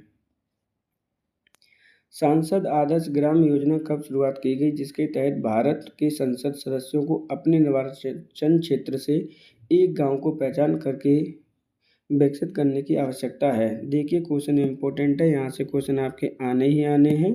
बात करते हैं सांसद आदर्श ग्राम योजना कब शुरुआत की गई? तो ऑप्शन नंबर आपका सही आंसर होगा 3, 2014 में। अब इसका उद्देश्य क्या था कि कोई भी संसद अपने निर्वाचन क्षेत्र से एक गांव को गोद लेगा, उसकी पहचान करेगा और उसे क्या करेगा? विकसित करेगा। इसका लक्ष्य क्या रखा गया था? तो लक्ष्य रखा गया था कि 2019 तक कोई भी सांसद 3 गाँव को क्या करेगा? डेवलप करेगा। जबकि 2024 तक टोटल कितने गाँवों को डेवलप करेगा? तो ये 8 गाँव को डेवलप करेगा। अलग अलग लक्ष्य हैं, इनको आप लर्न करना है। ऑप्शन नंबर आपका सही आंसर होगा 3 वर्ष 2014 में इसको प्रारंभ किया गया।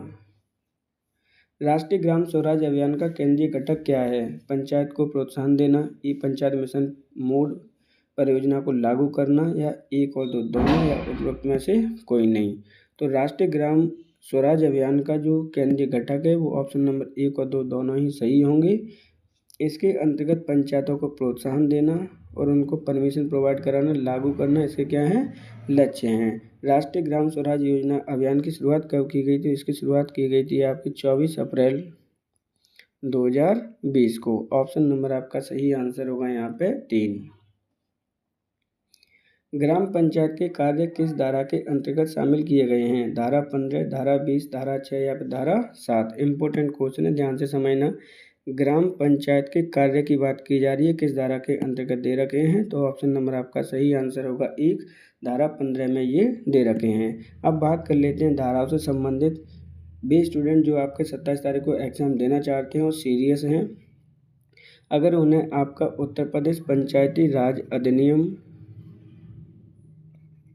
एक्ट आपका 1947 डिटेल पढ़ना है, जिसमें आपकी 119 धाराएं दे रखी हैं। उसकी वीडियो ऑलरेडी चैनल पर उपलब्ध है, आप वहां पर जाकर इसे देख सकते हैं। डिटेल वीडियो ऑलरेडी वहां पर अवेलेबल है, जिसमें आपके लगभग 50 क्वेश्चन सॉल्व कराए हैं। वहां पर 119 धाराओं को डिटेल में एक्सप्लेन किया गया है, आप वहां पर जाकर देख सकते हैं। यहाँ पर पूछा गया था कि ग्राम पंचायत के कार्य किस धारा में आयोजित किए जाते हैं? तो ऑप्शन नंबर आपका सही आंसर होगा 1, धारा 15 में। ऑप्शन नंबर आपका 1 सही आंसर होगा। 1 सेकंड आप पीछे वाला क्वेश्चन देख लीजिए। यहाँ पर जो आपका अभियान स्टार्ट किया गया, ध्यान रखना ये 2018 में किया गया है। सॉरी, पहले मैंने 2020 लिख दिया था यहाँ पर।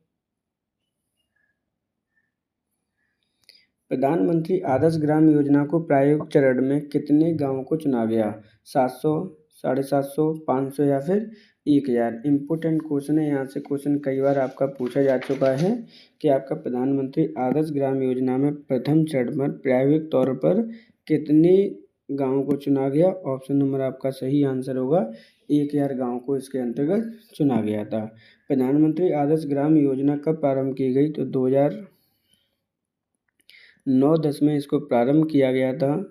इसके अंतर्गत कौन से गाँवों को चुना गया था? ऐसे गांव जिनमें आपके 50% कौन है आपके SC और ST कैटेगरी के क्या हैं लोग रहते हैं, उन गाँव को इसके अंतर्गत चुना गया था। इस क्वेश्चन को आप ध्यान से समझना, कंसेप्ट अच्छा है। इस तरह से ही क्वेश्चन आपके पूछे जाने हैं। यहाँ पर ऑप्शन नंबर आपका 4 सही आंसर होगा। सांसद आदर्श ग्राम योजना के तहत जिला स्तर पर प्रत्येक ग्राम पंचायत के लिए मासिक समीक्षा बैठक किसकी अध्यक्षता में आयोजित की जाती है?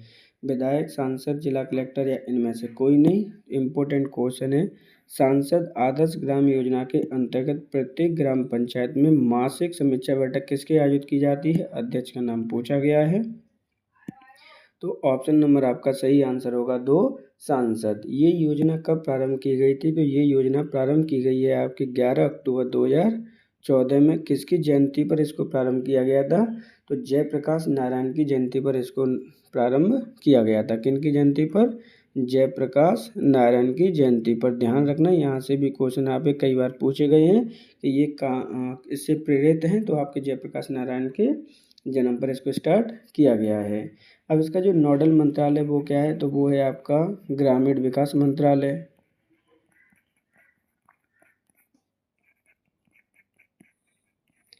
इसके अंतर्गत जो यूनिट है आपकी, ध्यान से समझ लिए, कौन से गांव को आपका इसमें मेंशन किया जाता है। यानी जो मैदानी क्षेत्र में अगर कोई गांव है, उसकी जनसंख्या इसके अंदर कितनी होनी चाहिए?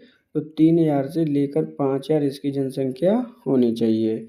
जबकि अगर कोई पहाड़ी एरिया है, वहाँ पे कितनी होगी? तो 1000 से लेकर 3000 तक इसकी जनसंख्या होनी चाहिए। कौन से एरिया में? हिली एरिया में, हिल्स वाले में।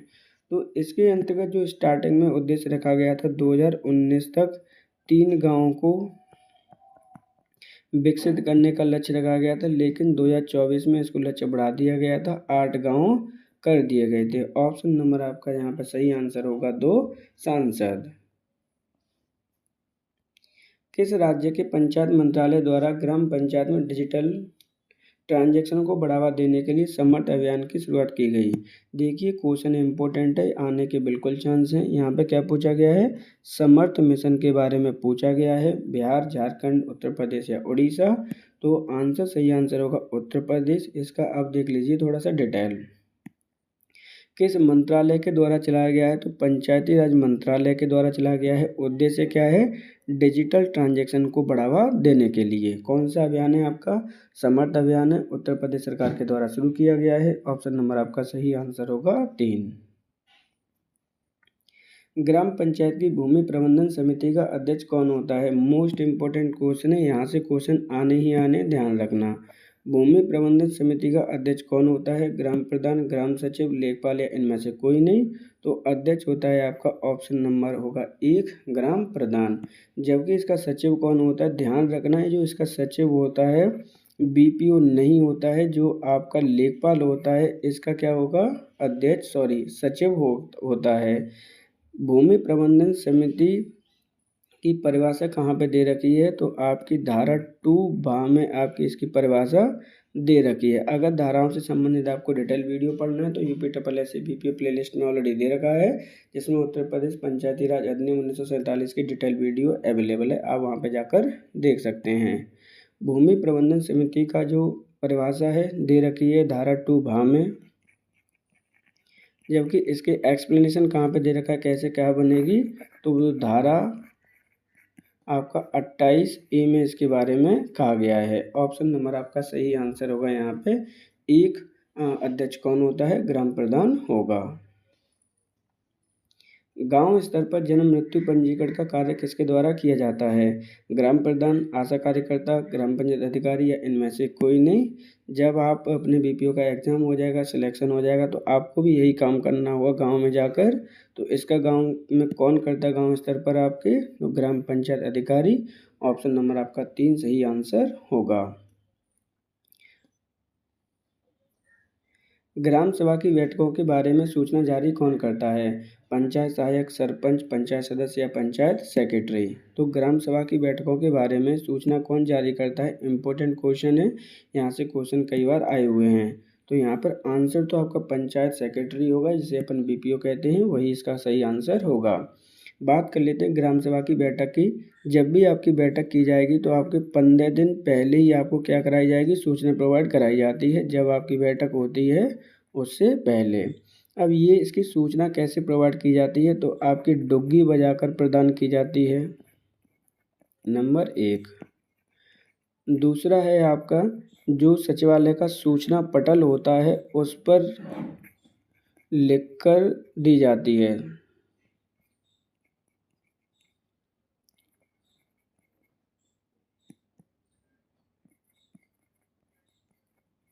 ऑप्शन नंबर यहाँ पे सही आंसर होगा 4 पंचायत सेक्रेटरी।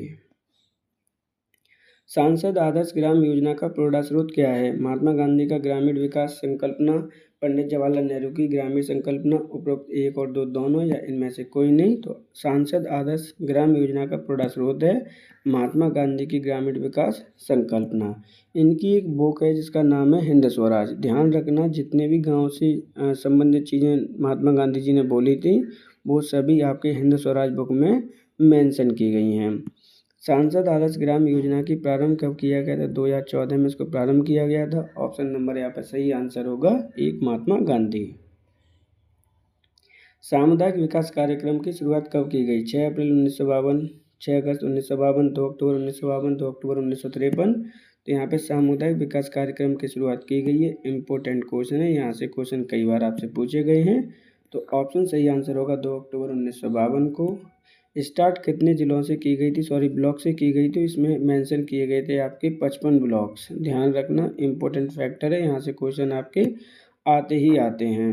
अब इसमें कितने स्तर पर इसको प्रारंभ किया गया था? तो इसके जो 5 स्तर थे, क्या थे आपके? 5 स्तर थे। कौन कौन से स्तर थे आपके? तो नंबर 1 पर आपका केंद्रीय स्तर यानी देश के लेवल पर, दूसरा आपका राज्य, तीसरा था आपका जिला, और चौथा है आपका ब्लॉक, और 5वां है आपका गांव। ऑप्शन नंबर आपका सही आंसर होगा यहाँ पे 3। 2 अक्टूबर 1952 को इसको स्टार्टिंग की गई थी 55 ब्लॉक्स में। बाइनरी कोड में संख्या 7 लिखी जाती है। देखिए इम्पोर्टेंट क्वेश्चन है, यहाँ से क्वेश्चन आपके आने ही आने हैं। बाइनरी कोड में 7 को कैसे लिखा जाता है ये आपसे पूछा गया है। किस प्रकार लिखा जाएगा, 110, 111, 101 या फिर 100। तो ऑप्शन यहाँ पे देख लीजिए, 2 सही आंसर होगा। 111 लिखा जाएगा बाइनरी कोड में संख्या 7 को। अब बाइनरी कोड 7 है, उसको मतलब बाइनरी कोड में कैसे कन्वर्ट किया जाता है वो समझ लीजिए। जैसे मान के चलिए आपका 7 है, तो इसे आप डिवाइड करेंगे 2 से। जब आप डिवाइड करेंगे यहाँ पर तो आंसर आएगा आपका 3, रिमाइंडर रहेगा आपका 1। फिर से जब आप करेंगे तो यहाँ पर आएगा 1, रिमाइंडर रहेगा आपका 1। जबकि आपका फिर से तो आपका 0 आएगा, क्योंकि यहाँ पर रिमाइंडर ऑलरेडी 1 है। तो यहाँ पर जो रिमाइंडर है, सॉरी हाँ, तो यहाँ पर 3 आएगा, रिमाइंडर रहेगा आपका 1। फिर से आप करेंगे तो आपका रिजल्टेंट आएगा 1, रिमाइंडर रहेगा 1। तो ये जो रिमाइंडर है यहाँ पर इस तरह से आप लिखेंगे, यानी 111। तो ऑप्शन नंबर यही सही आंसर होगा। 111 आपका सही आंसर होगा। संख्या को बाइनरी कोड में लिखा जाता है। ऑप्शन नंबर आपका सही आंसर होगा यहाँ पे 2। निम्न में से कौन सा नोटपैड फाइल का एक्सटेंशन नेम नहीं है। ध्यान रखना, एक्सटेंशन नेम से क्वेश्चन आने ही आने हैं। कंपलसरी आपको सभी एक्सटेंशन नेम इजीली रन रहने चाहिए। यहाँ पर पूछा गया है कि नोटपैड फाइल का एक्सटेंशन नेम क्या होगा, .txt, .doc, .bmp, तो यहाँ पर सही जो आंसर होगा वो एक होगा, .txt। यानी जो नोटपैड फाइल होती है वो किससे संबंधित होती है, आपकी टेक्स्ट से आपकी फाइल संबंधित होती है। इसी प्रकार आपका .doc किसका संबंधित है, तो ये आपकी वर्ड डॉक्यूमेंट की फाइल है। किसकी है, आपकी वर्ड डॉक्यूमेंट की फाइल का एक्सटेंशन नेम है।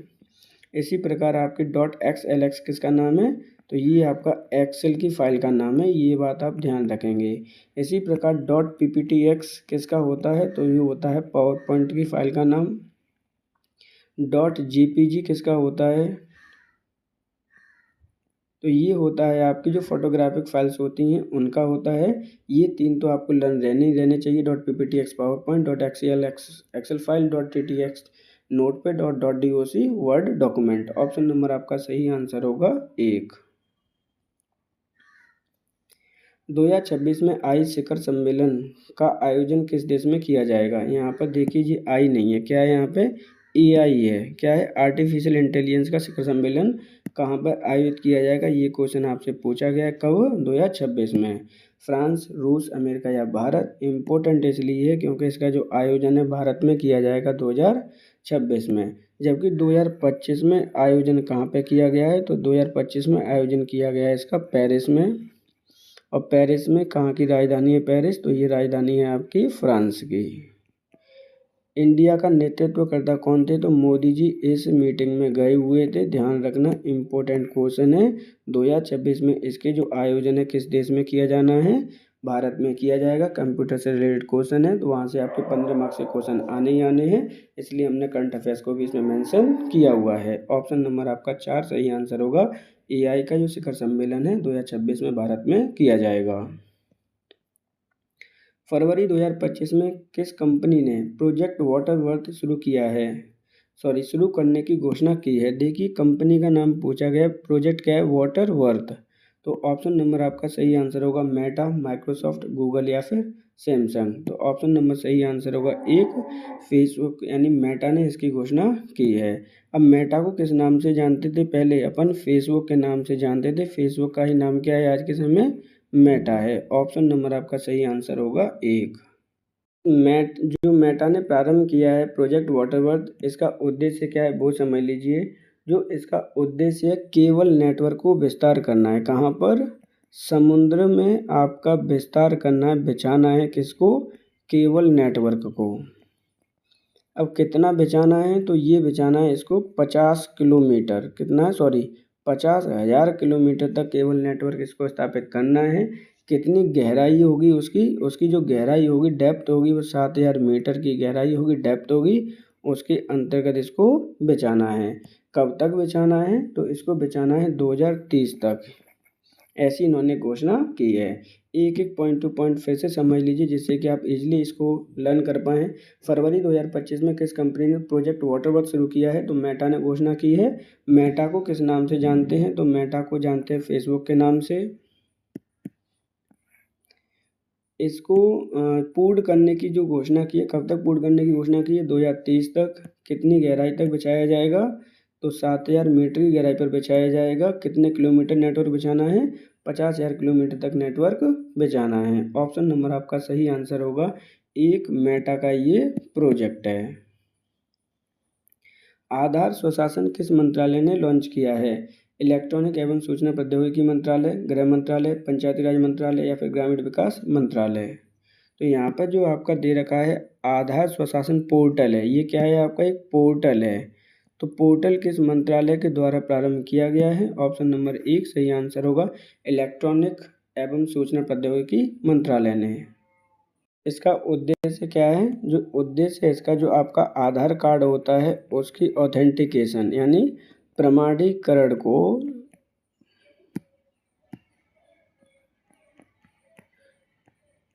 सरल बनाना है। क्या है? ऑथेंटिकेशन को क्या बनाना है? इजी बनाना है, इसका उद्देश्य है। ऑप्शन नंबर आपका सही आंसर होगा एक। निम्न में से कौन सी युक्ति युक्त ऑपरेटर नहीं है? ध्यान से समझना, जब आप 12th क्लास में होंगे तो आपने गेट पढ़े होंगे। तो गेट कौन कौन से इसमें पूछा, इनडायरेक्टली पूछा गया कि गेट कौन सा नहीं है?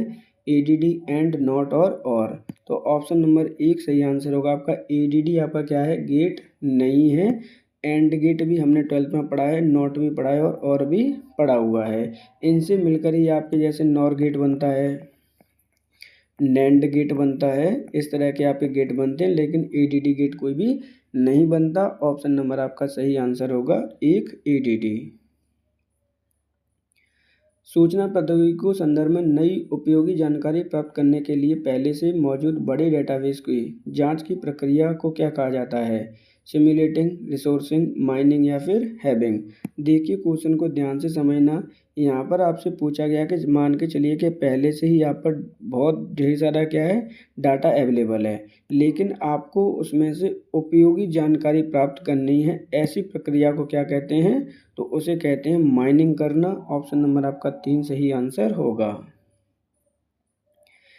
नेटवर्किंग सिस्टम में डीएचसीपी का पूर्ण रूप क्या है? इंपॉर्टेंट क्वेश्चन है, कई बार ये आपकी फुल फॉर्म इसी तरह के आपके पूछी जानी है। डिटेल आपको देखना है, आपको ऑलरेडी जितनी भी कंप्यूटर से रिलेटेड आपकी फुल फॉर्म हो एक एक करके आपको लर्न होनी चाहिए। Display house control protocol, dynamic host control protocol, dynamic host configuration protocol या डाटा होस्ट कंट्रोल पैनल। तो ऑप्शन नंबर यहाँ पर सही आंसर होगा 3, dynamic host configuration protocol DHCP की क्या है? फुल फॉर्म है। जरूरी नहीं है कि आपसे फुल फॉर्म ही पूछी जाए, हो सकता है कि आपसे एच की फॉर्म पूछी जाए, सी की फॉर्म पूछी जाए, पी की फॉर्म पूछी जाए, कुछ भी आपसे पूछ सकता है, इसलिए आपको ईजिली चीज़ें लर्न रहनी चाहिए। ऑप्शन नंबर आपका 3 सही आंसर होगा। कंप्यूटर व संचार प्रौद्योगिकी के संदर्भ में 1 मेगाबाइट किसके बराबर होती है? 1024 बाइट, 1024 किलोबाइट, 512 किलोबाइट या फिर 512 बाइट। क्वेश्चन को ध्यान से समझना, यहाँ पर बात की गई है 1 मेगाबाइट की। 1 मेगाबाइट को आप इजीली कैसे लिखते हैं? 1 MB लिखते हैं। ये किसके बराबर दे रखी है, ये आपसे पूछा गया है। तो ऑप्शन नंबर 2 सही आंसर होगा, क्योंकि 1024 KB के बराबर ही क्या होती है? आपकी 1 MB होती है। जबकि 1024 MB जब मिलते हैं तो आपकी क्या बनती है? आपकी GB बनती है, 1 GB। और जब आपकी 104 MB GB बनती हैं, क्या बनती है? आपकी GB होती है, उसे कहते हैं 1 TB। तो ये क्या है आपकी, इस चीज़ को भी आपको लर्न करना है। ऑप्शन नंबर आपका सही आंसर होगा 2। और थोड़ा सा देख लीजिए, यहाँ पर आपकी जो 8 बिट होती है, क्या होती है? 8 बिट्स इजिकल टू बनता है आपका 1 बाइट। ये भी इम्पोर्टेंट है, इसको भी आप लर्न कर लेना। ऑप्शन नंबर आपका सही आंसर होगा 2। वर्ड में डिफ़ॉल्ट जूम का स्तर कितने % सेट रहता है? 0%, 100%, 125%, 75% या फिर उपरोक्त में से कोई नहीं। तो यहाँ पर देखिए डिफ़ॉल्ट, जब आप वर्ड पे यूज़ कर रहे हैं तो डिफ़ॉल्ट जूम % कितना होता है, कितना सेट रहता है? ऑप्शन नंबर आपका सही आंसर होगा 2, 100%। निम्नलिखित में से कौन हार्डवेयर नहीं है? इम्पोर्टेंट क्वेश्चन है, ध्यान रखना। चलिए बात कर लेते हैं हार्डवेयर की। तो यहाँ पे जैसे मान के चलिए आपका एक कंप्यूटर है। कंप्यूटर का जो निर्माण होता है 2 पार्ट से मिलकर बना होता है कंप्यूटर। एक होता है हार्डवेयर, दूसरा होता है आपका सॉफ्टवेयर। हार्डवेयर क्या होता है? हार्डवेयर को आप टच कर सकते हैं। क्या कर सकते हैं? आप टच कर सकते हैं जो कोई भी कंपोनेंट होते हैं। जबकि सॉफ्टवेयर क्या होता है? तो सॉफ्टवेयर होता है आपका सेट ऑफ प्रोग्राम्स या सेट ऑफ इंस्ट्रक्शंस। क्या होता है आपका? सेट ऑफ इंस्ट्रक्शंस प्रोग्राम्स का। तो यहाँ पर यही आपसे पूछा गया है कौन सा हार्डवेयर नहीं है? प्रोसेसर चिप, प्रिंटर, माउस या जावा। तो देखिए आप चिप को भी छू सकते हैं, प्रिंटर को भी छू सकते हैं, माउस को भी छू सकते हैं, जबकि आपको जावा को नहीं छू सकते। जावा क्या है आपकी? एक लैंग्वेज है। क्या है आपकी? एक लैंग्वेज प्रोग्राम है। ऑप्शन नंबर आपका सही आंसर होगा 4। इनमें से कौन सा संग्रह प्रारूप नहीं है? GIP, TAR, XL, XX या फिर RAR। यहाँ पर देखिए कौन से संग्रह का प्रारूप नहीं है, तो ऑप्शन नंबर 3 सही आंसर होगा, क्योंकि .XLX आपका क्या है? एक्सटेंशन नेम है। क्या है आपका? एक्सटेंशन नेम है आपका। किसका एक्सटेंशन नेम है ये? तो ये आपकी एक्सेल की फाइल का एक्सटेंशन नेम है। ये बात आप ध्यान रखना। ऑप्शन नंबर आपका सही आंसर होगा 3। वीडियो चैट या वीडियो कॉन्फ्रेंसिंग में उपयोग होने वाला छोटा डिजिटल कैमरा निम्न में से कौन सा है? Light pen, web camera, MICR या फिर जॉयस्टिक। तो आपका वीडियो कॉन्फ्रेंसिंग और वीडियो चैट जब आप करते हैं तो कौन से कैमरे का यूज करते हैं? ऑप्शन नंबर आपका सही आंसर होगा 2, वेब कैमरे का। जबकि लाइट पेन क्या है, MICR क्या है, जॉयस्टिक क्या है? तो लाइट पेन आपका इनपुट डिवाइस है। इसी तरह से आपका जॉयस्टिक भी क्या है? आपका इनपुट डिवाइस है। जबकि MICR क्या है? उसकी फुल फॉर्म देख लीजिए, तो इसको कहते हैं मैग्नेटिक इंक करेक्टर रिकॉग्निशन। क्या है आपका? रिकॉग्निशन। ये आपका जहाँ पर यूज किया जाता है MICR, वो बैंक के जो चेक्स होते हैं वहाँ पर आप इजीली इनको देख पाएंगे। ऑप्शन नंबर आपका यहाँ पर सही आंसर होगा 2, वेब कैमरा। इंटरनेट की शुरुआत किसके रूप में की गई थी? TCP/IP का उपयोग अमेरिकी सुरक्षा बलों का नेटवर्क, बेल प्रयोगशाला की शोध वैज्ञानिकों के एक दल ने, या उपरोक्त के सभी ने? जब इंटरनेट की स्टार्टिंग की गई थी, शुरुआत की गई थी, क्वेश्चन आपसे पूछा गया है, तो ऑप्शन नंबर आपका सही आंसर होगा अमेरिकी सुरक्षा बलों की नेटवर्क के रूप में इसकी शुरुआत की गई। ऑप्शन नंबर आपका 2 सही आंसर होगा। उपयोगकर्ता और हार्डवेयर के बीच एक इंटरफेस है। ऑपरेटिंग सिस्टम, मेमोरी, स्क्रीन या फिर कमांड। तो ऑपरेटर और जो उपयोगकर्ता होता है उसके बीच में एक इंटरफेस का कार्य करता है, वो क्या है आपका? Operating system. ऑप्शन नंबर आपका सही आंसर होगा 1। अब कुछ ऑपरेटिंग सिस्टम के नाम सुन लीजिए। जैसे आपकी एक विंडो हो गया, वो भी क्या है आपका? ऑपरेटिंग सिस्टम है आपका। DOS हो गया, डिस्क ऑपरेटिंग सिस्टम हो गया आपका। लिनक्स हो गया आपका। ऑप्शन नंबर आपका सही आंसर होगा यहाँ पे 1, ऑपरेटिंग सिस्टम। गणतंत्र दिवस 2025 में किस राज्य की झांकी को प्रथम स्थान प्रदान किया गया? उत्तर प्रदेश, मध्य प्रदेश, राजस्थान या पंजाब। तो 2000 गणतंत्र दिवस 2025 यानी करंट अफेयर से क्वेश्चन है, तो इम्पोर्टेंट क्वेश्चन हो जाता है। राज्य की झांकी को प्रथम स्थान दिया गया। ऑप्शन नंबर आपका सही आंसर होगा 2, उत्तर प्रदेश। गणतंत्र दिवस कब सेलिब्रेट किया गया? तो ये परेड होती है दिल्ली में कब? 26 जनवरी को। ऑप्शन नंबर यहाँ पे सही होगा आपका 2, उत्तर प्रदेश। उत्तर प्रदेश में जो आपकी झांकी थी उसकी थीम क्या थी? वो भी आपका क्या है? इम्पोर्टेंट है। तो उत्तर प्रदेश की जो थीम थी वो क्या थी आपका? महाकुंभ, विकास और विरासत।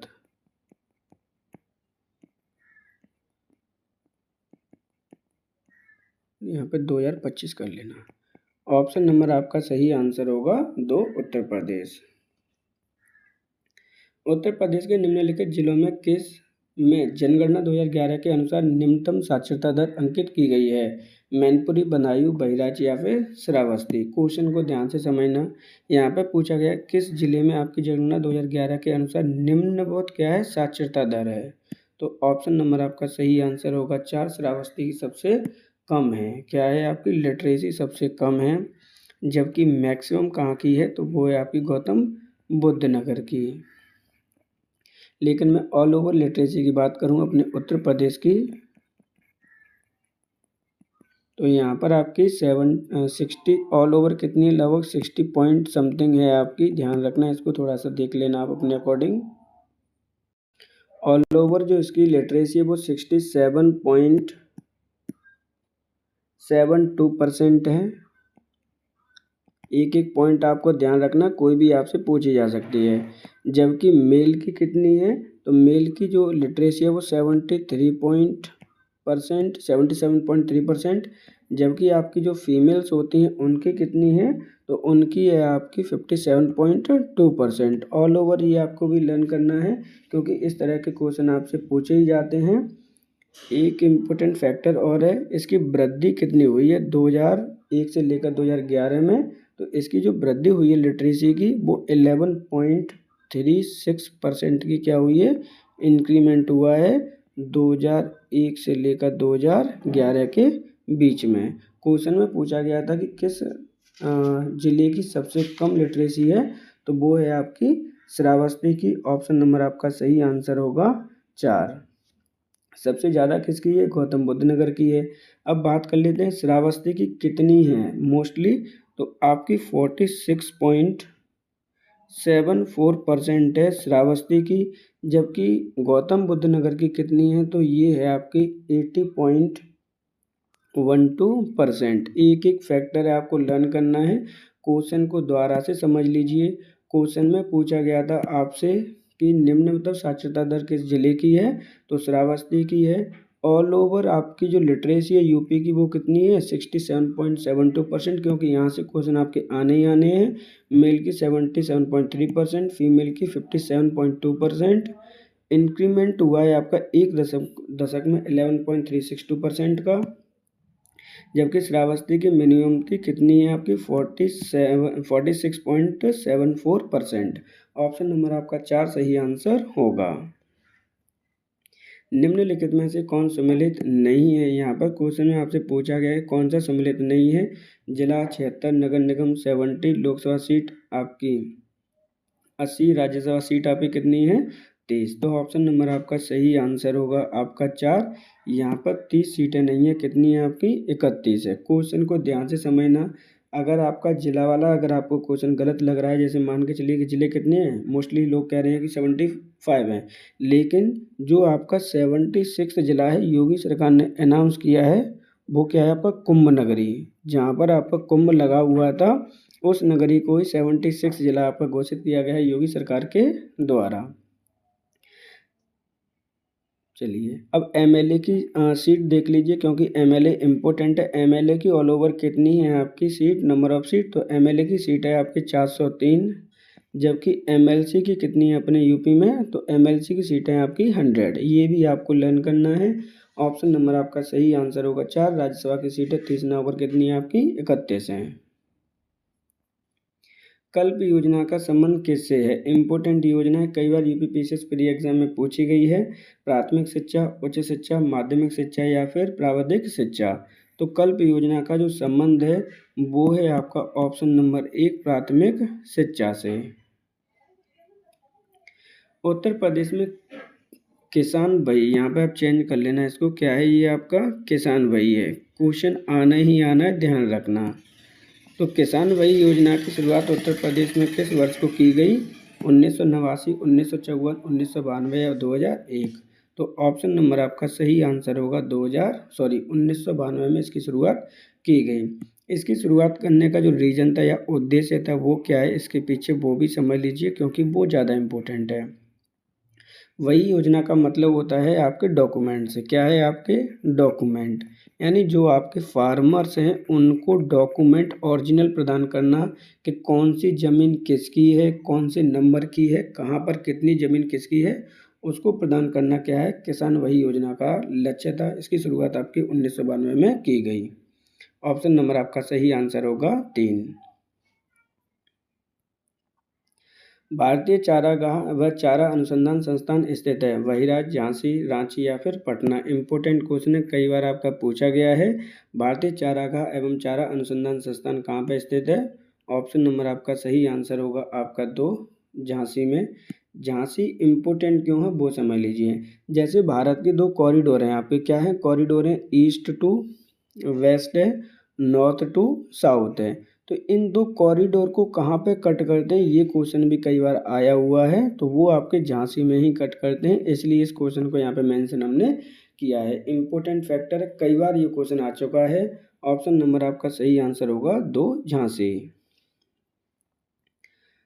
23वीं राष्ट्रीय पैरा एथलेटिक्स चैंपियनशिप में उत्तर प्रदेश में कौन सा स्थान प्राप्त किया है? देखिए ये क्वेश्चन करंट अफेयर से संबंधित है, इम्पोर्टेंट क्वेश्चन है, क्योंकि उत्तर प्रदेश से संबंधित 20 क्वेश्चन आने हैं। तो इसमें हमने मैक्सिमम क्वेश्चन यहाँ पे करंट अफेयर्स प्लस इंपॉर्टेंट क्वेश्चनों को इसमें मेंशन किया गया है। ऑप्शन नंबर आपका सही आंसर होगा। देखिए यहाँ पे पूछा गया क्या गया था, उत्तर प्रदेश में कौन सा स्थान प्राप्त किया है 23वीं राष्ट्रीय पैरा एथलेटिक्स चैंपियनशिप में? तो ऑप्शन नंबर आपका सही आंसर होगा फर्स्ट, थर्ड, फोर्थ या फिफ्थ। तो 2 सही आंसर होगा। उत्तर प्रदेश ने 3rd स्थान प्राप्त किया है।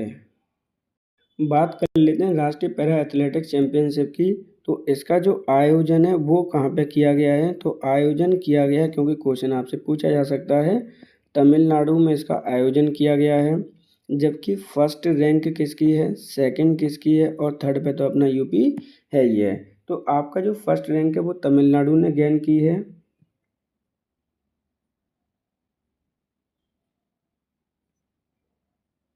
सॉरी, पहली जो आपकी रैंक प्राप्त हुई है वो हरियाणा को हुई है, दूसरी हुई है तमिलनाडु को, और थर्ड रैंक जो प्राप्त हुई है वो किसको हुई है, उत्तर प्रदेश को। क्वेश्चन में पूछा गया था कि third rank sorry Uttar Pradesh का कौन सा स्थान है? तो थर्ड है। ऑप्शन नंबर आपका 2 सही आंसर होगा। उत्तर प्रदेश के राम बहादुर राय को किस क्षेत्र में पद्म भूषण पुरस्कार प्रदान किया गया है? देखिए इम्पोर्टेंट क्वेश्चन है आपका, उत्तर प्रदेश से संबंधित है। राम बहादुर राय को क्या प्राप्त हुआ है? आपका पद्म भूषण पुरस्कार प्राप्त हुआ है। ये किस क्षेत्र के लिए प्राप्त हुआ है, ये क्वेश्चन आपसे पूछा गया है। सामाजिक कार्य, औद्योगिक, कला एवं संस्कृति या फिर साहित्य एवं शिक्षा, पत्रकारिता? तो ऑप्शन नंबर आपका सही आंसर होगा 4। उत्तर प्रदेश के राम बहादुर राय को पद्म भूषण श्रेणी में पुरस्कार प्रदान किया गया है साहित्य और पत्रकारिता के लिए। अब ये किसके द्वारा प्रदान किए जाते हैं? तो ये प्रदान किए जाते हैं द्रौपदी मुर्मू जी के द्वारा, जो कि हमारी क्या है, महिला राष्ट्रपति जी हैं। प्रेसिडेंट के द्वारा इनको प्रदान किए जाते हैं। एक व्यक्ति को और यही आपका पुरस्कार प्रदान किया गया है 2026 में। आपके प्रदान किए गए थे, जो 26 जनवरी होती है उसको प्रदान किए गए थे। एक व्यक्ति और हैं उत्तर प्रदेश जिनको प्राप्त हुआ है पद्म भूषण पुरस्कार, वो हैं आपके साध्वी रितंबरा। क्या नाम है इनका? साध्वी रितंबरा। अब इनको किस क्षेत्र के लिए मिला है? तो इनको मिला है सामाजिक क्षेत्र के लिए। किसके लिए मिला है इनको? सामाजिक कार्य के लिए इनको मिला है। तो ये इम्पोर्टेंट है, लर्न कर लेना क्या क्या पॉइंट है इसमें लर्न करने वाले। तो उत्तर प्रदेश के राम बहादुर राय को पद्म पुरस्कार श्रेणी में प्रदान किया गया है। क्षेत्र क्या है आपका? तो ये क्षेत्र है आपका साहित्य एवं शिक्षा पत्रकारिता क्षेत्र है। किनके द्वारा प्रदान किए जाते हैं? तो द्रौपदी मुर्मू जी के द्वारा प्रदान किया गया है। इनमें से आपकी एक और है साध्वी रितंबरा, उनको भी प्रदान किया गया है सामाजिक कार्य के लिए। ऑप्शन नंबर आपका 4 सही आंसर होगा। उत्तर प्रदेश सरकार ने वन अग्नि सुरक्षा सप्ताह का आयोजन कब किया गया? 1 से 7 फरवरी 2025, 1 से 7 मार्च 2025, 8 से 15 अप्रैल 2025 या 7 अप्रैल 2024 से लेकर 7 से लेकर 14 जनवरी 2025 तक। देखिए ध्यान से समझना, वन अग्नि सुरक्षा सप्ताह आपका आयोजन किया गया है उत्तर प्रदेश सरकार के द्वारा। कब किया गया है? तो ऑप्शन नंबर आपका 1 सही आंसर होगा, 1 से लेकर 7 फरवरी 2025 के द्वारा।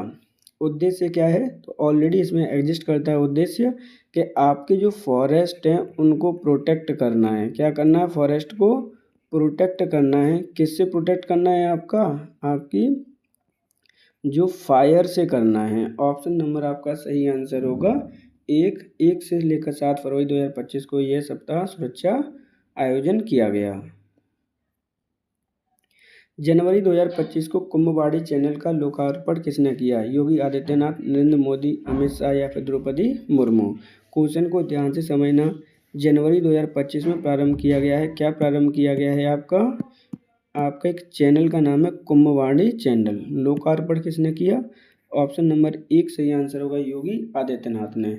योगी आदित्यनाथ ने कुंभवाड़ी चैनल कब लोकार्पण किया था? जब आपका महाकुंभ लग रहा था उत्तर प्रदेश के प्रयागराज में, तब इसका लोकार्पण किया गया था। कहाँ पर?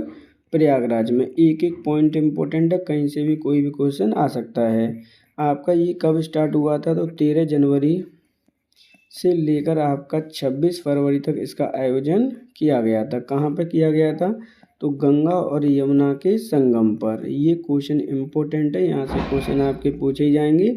कुंभवाड़ी चैनल पर महाकुंभ के बारे में ही चर्चा कर रहे थे, बताया जा रहा था किस तरह मनाया जाता है, क्यों मनाया जाता है, क्या रीज़न है। तो इस चैनल का जो लोकार्पण है योगी आदित्यनाथ जी के द्वारा किया गया। ऑप्शन नंबर आपका सही आंसर होगा 1। उत्तर प्रदेश स्थापना दिवस 24 जनवरी 2025 की थीम क्या थी? विकास व विरासत प्रगति पर उत्तर प्रदेश, धार्मिक व संस्कृति के पद पर उत्तर प्रदेश, आधुनिक तकनीकी के पद पर उत्तर प्रदेश या उपरोक्त में से कोई नहीं। मोस्ट इम्पोर्टेंट क्वेश्चन है, क्योंकि यहाँ से क्वेश्चन आपके पूछे ही जाने हैं। उत्तर प्रदेश का स्थापना दिवस कब मनाया जाता है? 24 जनवरी को। तो इस बार कब मनाया गया? 24 जनवरी 2025 को। थीम क्या है वो पूछा गया है। तो ऑप्शन नंबर आपका 1 सही आंसर होगा। विकास व विरासत प्रगति पर उत्तर प्रदेश इसकी थीम है। 24 जनवरी को ही उत्तर प्रदेश स्थापना दिवस क्यों मनाया जाता है? क्योंकि आपके 24 जनवरी 1950, याद रखना इस डेट को भी, संयुक्त प्रांत का नाम बदलकर उत्तर प्रदेश किया गया था, इसलिए आपका सेलिब्रेट किया जाता है 24 जनवरी को स्थापना दिवस किसका? उत्तर प्रदेश का। 2 डेट और लर्न कर लीजिए, जिसमें आपकी 24 अप्रैल डेट को भी आप लर्न करना, क्योंकि ये क्वेश्चन आने ही आने आपके पंचायती राज दिवस और सेलिब्रेट यहाँ पे किया जाता है। तो यहाँ पे जो क्वेश्चन पूछा गया था आपसे कि उत्तर प्रदेश की स्थापना दिवस 24 जनवरी 2025 की थीम क्या थी? विकास विरासत प्रगति पर उत्तर प्रदेश। किस नदी के पुनरुद्धार के लिए 1 जनवरी 2025 को गंगा टास्क फोर्स का गठन किया गया? गोमती, यमुना, गंगा या फिर सोन रिवर। तो आपका किस नदी के लिए 1 जनवरी 2025 को क्या गठित किया गया? गंगा टास्क फोर्स का गठन किया गया। ऑप्शन नंबर आपका सही आंसर होगा 1, गोमती नदी के पुनरुद्धार के लिए। इसका गठन कहाँ पे किया गया था? गंगा टास्क फोर्स गठन देख लीजिए यहाँ पर। तो इसका गठन किया गया था लखनऊ में। कहाँ किया गया था? लखनऊ में। इसके अंतर्गत किनको मेंशन किया गया है? जो आपके रिटायर आर्मी ऑफिसर हैं। क्या हैं आपके? रिटायर आर्मी ऑफिसर हैं, उनको इसके अंतर्गत इंक्लूड किया गया है। उद्देश्य क्या है? तो उद्देश्य गोमती नदी का पुनरुद्धार करना, पॉल्यूशन फ्री करना, इसको द्वारा से इसकी साफ सफाई करना, निगरानी करना। गोमती रिवर के बारे में देख लेते हैं। तो ये क्या है आपकी? एक मैदानी नदी है। क्या है आपकी? क्योंकि इस तरह के क्वेश्चन आपसे पूछे ही जाते हैं। मैदानी रिवर है आपकी।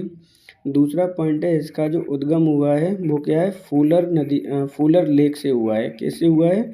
फूलर लेक से हुआ है। किस जिले से हुआ है? तो वो है आपकी पीलीभीत। किससे हुआ है? पीलीभीत आपका जिला है।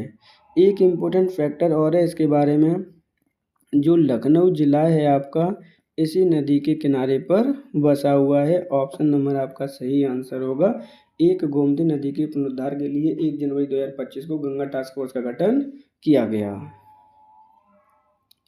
भारत का पहला वर्टिकल बाईफेशियल सोलर प्लांट का उद्घाटन कहाँ किया गया? Okhla Bihar metro station, Ghaziabad railway junction, Lucknow metro station, Agra metro station. Important question है, कई बार इस तरह के क्वेश्चन आपसे पूछे जाते रहे हैं। जब भी आपकी कोई पहला स्टैटिकल आंसर होता है, यहाँ पे क्या भारत का पहला है? क्या है आपका? भारत का पहला वर्टिकल बाईफेशियल सोलर प्लांट का उद्घाटन कहाँ पे किया गया है? तो ऑप्शन नंबर आपका सही आंसर होगा 1, ओखला विहार रेलवे स्टेशन पर। और ये कहाँ पर स्थित है? तो ये स्थित है आपके उत्तर प्रदेश में। तो इसलिए और ज़्यादा इम्पोर्टेंट हो जाता है ये क्वेश्चन। इम्पोर्टेंट क्वेश्चन है, ध्यान रखना। इस तरह से ही क्वेश्चन आपसे पूछे जाने हैं। ऑप्शन नंबर आपका सही आंसर होगा 1। कैन बेतवा नदी परियोजना के संबंध में कौन सा कथन गलत है? इम्पोर्टेंट क्वेश्चन है क्योंकि इस पे अभी क्या है, सहमति बनी हुई है, इसलिए ये इम्पोर्टेंट क्वेश्चन हो जाता है। यहाँ पर पूछा गया कि कौन सा कथन आपका गलत है। 25 दिसंबर 2024 को प्रधानमंत्री नरेंद्र मोदी ने कैन बेतवा नदी जोड़ो परियोजना की आधारशिला रखी। पहला स्टेटमेंट क्या है आपका? बिल्कुल सही है, ध्यान रखना। कैन बेतवा नदी जोड़ो परियोजना का त्रिपक्षीय पहल है, बिल्कुल सही है। उत्तर प्रदेश में 2.51 लाख हेक्टेयर भूमि की सिंचाई होगी या उपरोक्त में से कोई नहीं? तो ऑप्शन नंबर आपका सही आंसर होगा यहाँ पे 4। उपरोक्त में से कोई भी कथन क्या है, गलत नहीं है। बात कर लेते हैं कि त्रिपक्षीय पहल क्या क्या है। तो इसमें त्रिपक्षीय पहल का मतलब है सेंटर है, यूपी है और क्या है आपका एमपी है। इस बात को आप ध्यान रखना, इसलिए ये क्या है आपका इम्पोर्टेंट फैक्टर हो जाता है। ऑप्शन नंबर आपका सही आंसर होगा 4। निम्नलिखित में से कौन सम्मिलित नहीं है? देखिए, एक तरफ आपकी विधानसभा सीटें दे रखी हैं। क्या दे रखा है आपको? यहाँ पर विधानसभा सीटें हैं आपकी, और दूसरी तरफ आपको दे रखा है क्षेत्र, यानी पश्चिमी क्षेत्र में कितनी है, बुंदेलखंड क्षेत्र में कितनी है, पूर्वी क्षेत्र में कितनी है, मध्य क्षेत्र में कितनी है। तो यहाँ पर क्या पूछा गया है, कौन सा आपका सम्मिलित नहीं है? ध्यान रखना, इसी तरह के क्वेश्चन आपसे पूछे जाएंगे उत्तर प्रदेश स्पेशल से, जो कि आपका 20 मार्क्स का है। ऑप्शन नंबर आपका 2 सही आंसर होगा। बुंदेलखंड क्षेत्र में आपकी 21 सीटें ना होकर कितनी है आपकी 19 सीटें हैं। जब इनको टोटल करोगे तो 403 सीटें हो जाती हैं आपकी किसकी, एमएलए की। ऑप्शन नंबर आपका सही आंसर होगा यहाँ पे 2। बुंदेलखंड में आपकी 21 सीटें ना होकर 19 सीटें हैं, जबकि पश्चिम में आपकी 149, पूर्व में 162 और आपके मध्य में 173। जब इन तीनों चारों को ऐड करोगे तो 403 सीटें होती हैं। जबकि एमएलसी की सीटें कितनी है उत्तर प्रदेश में? तो आपकी 100 हैं। एमपी इन लोकसभा कितनी है? तो वो 80 हैं। एमपी इन राज्यसभा कितनी है? तो वो आपकी कितनी है? 31 है। एक एक पॉइंट आपको लेना चाहिए क्योंकि इस तरह के क्वेश्चन आपसे मोस्टली पूछे जाएंगे। ऑप्शन नंबर यहाँ पे सही आंसर होगा 2। वन रिपोर्ट 2021 के अनुसार उत्तर प्रदेश में कुल वृक्ष आवरण व वन आवरण कितने प्रतिशत है? 6.75%, 7.19%, 9.23% या फिर 10.17%। तो यहाँ पर देखिए, वन रिपोर्ट 2021 के अनुसार उत्तर प्रदेश में कुल वृक्ष आवरण क्षेत्र कितने प्रतिशत है? तो ऑप्शन नंबर आपका 3 सही आंसर होगा, 9.23%। ऑप्शन नंबर 3 सही आंसर होगा।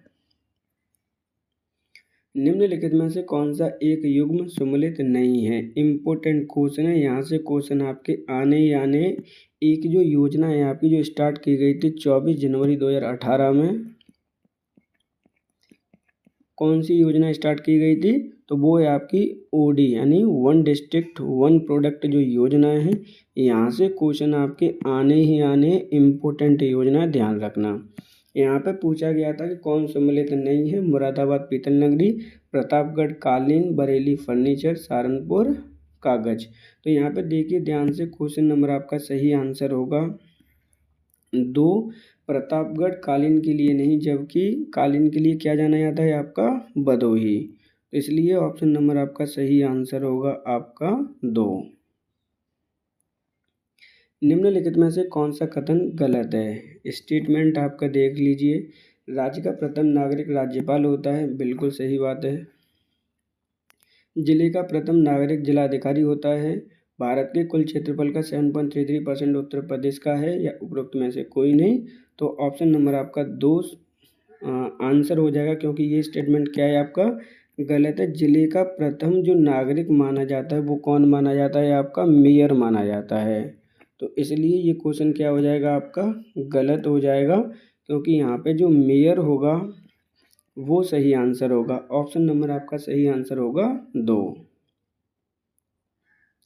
मई जून 2025 में उत्तर प्रदेश के किस जनपद में ब्रह्मोस मिसाइल का निर्माण शुरू किया जाएगा? कानपुर, लखनऊ, प्रयागराज या आजमगढ़? तो मई जून 2025-26 में कब तक के लिए किस जनपद में आपके ब्रह्मोस मिसाइल का निर्माण शुरू किया जाना है या हो जाएगा? तो ऑप्शन नंबर आपका सही आंसर होगा 2, लखनऊ में। बात कर लेते हैं ब्रह्मोस मिसाइल की। तो इसकी जो रेंज है, क्या है आपकी रेंज है, वो 290 किलोमीटर की रेंज है। इसे भारत और रूस ने मिलकर बनाया है। क्या है? भारत और रूस ने मिलकर बनाया है। इसका जो नामकरण है, क्या है आपका नेम है, वो भारत की ब्रह्मपुत्र नदी, कौन सी नदी है आपकी? ब्रह्मपुत्र नदी प्लस रूस की आपकी मोस्कावा नदी, दोनों के नाम को संक्षिप्त करके क्या नाम रखा गया है? ब्रह्मोस रखा गया है। ऑप्शन नंबर आपका सही आंसर होगा 2, लखनऊ। 6 से 10 फरवरी 2025 को जनजातीय संस्कृति समागम का आयोजन किया गया। कहाँ पर किया गया? वाराणसी, प्रयागराज, अयोध्या या फिर लखनऊ। तो आपका जनजातीय सांस्कृतिक समागम का आयोजन किया गया है 6 से लेकर 10 फरवरी 2025 को। कहाँ पे किया गया? ऑप्शन नंबर आपका सही आंसर होगा 2, प्रयागराज में। ये आपका जो आयोजन है किसके तहत किया गया था? तो आपका ये किया गया है 150वीं जयंती थी। किनकी जयंती थी? 150वीं बिरसा मुंडा की। क्या थी? बिरसा मुंडा की आपकी जयंती थी। बिरसा मुंडा को क्या कहते हैं? धरती आबा कहते हैं। जनजातीय नेता थे आपके। तो ऑप्शन नंबर यहाँ पे सही आंसर होगा 2, प्रयागराज में इसका समागम किया गया। इस प्रकार आज के टेस्ट पेपर के हमारे 100 क्वेश्चंस कंप्लीट होते हैं। जब आप पेपर सेट को जब आप लगाएंगे, पूरा कंप्लीट करेंगे, तो कमेंट में आप हमें अपना स्कोर बता सकते हैं। अगर आपको कंटेंट पसंद आ रहा हो तो वीडियो को लाइक और चैनल को सब्सक्राइब जरूर करें, जिससे कि आने वाले समय में वीडियो का नोटिफिकेशन भी आपको प्राप्त हो सके। इम्पोर्टेंट इन्फॉर्मेशन आपके लिए है, जो स्टूडेंट आपके जन्म मृत्यु रजिस्ट्रीकृत अधिनियम 1969, क्या है आपका, आरबीडी पढ़ना चाहते हैं, आरबीडी 1969 और उत्तर प्रदेश आरबीडी नियमावली जो है आपकी 2002, उससे संबंधित आपकी वीडियो कल अवेलेबल होगी। इसके लिए नोटिफिकेशन प्राप्त करने के लिए चैनल को आप सब्सक्राइब कर लीजिए, जिससे कि समय पर आपको नोटिफिकेशन प्राप्त हो सके। अगर आपको हमें कोई सजेशन देना है तो कमेंट बॉक्स में आकर दे सकते हैं। Thank you for today.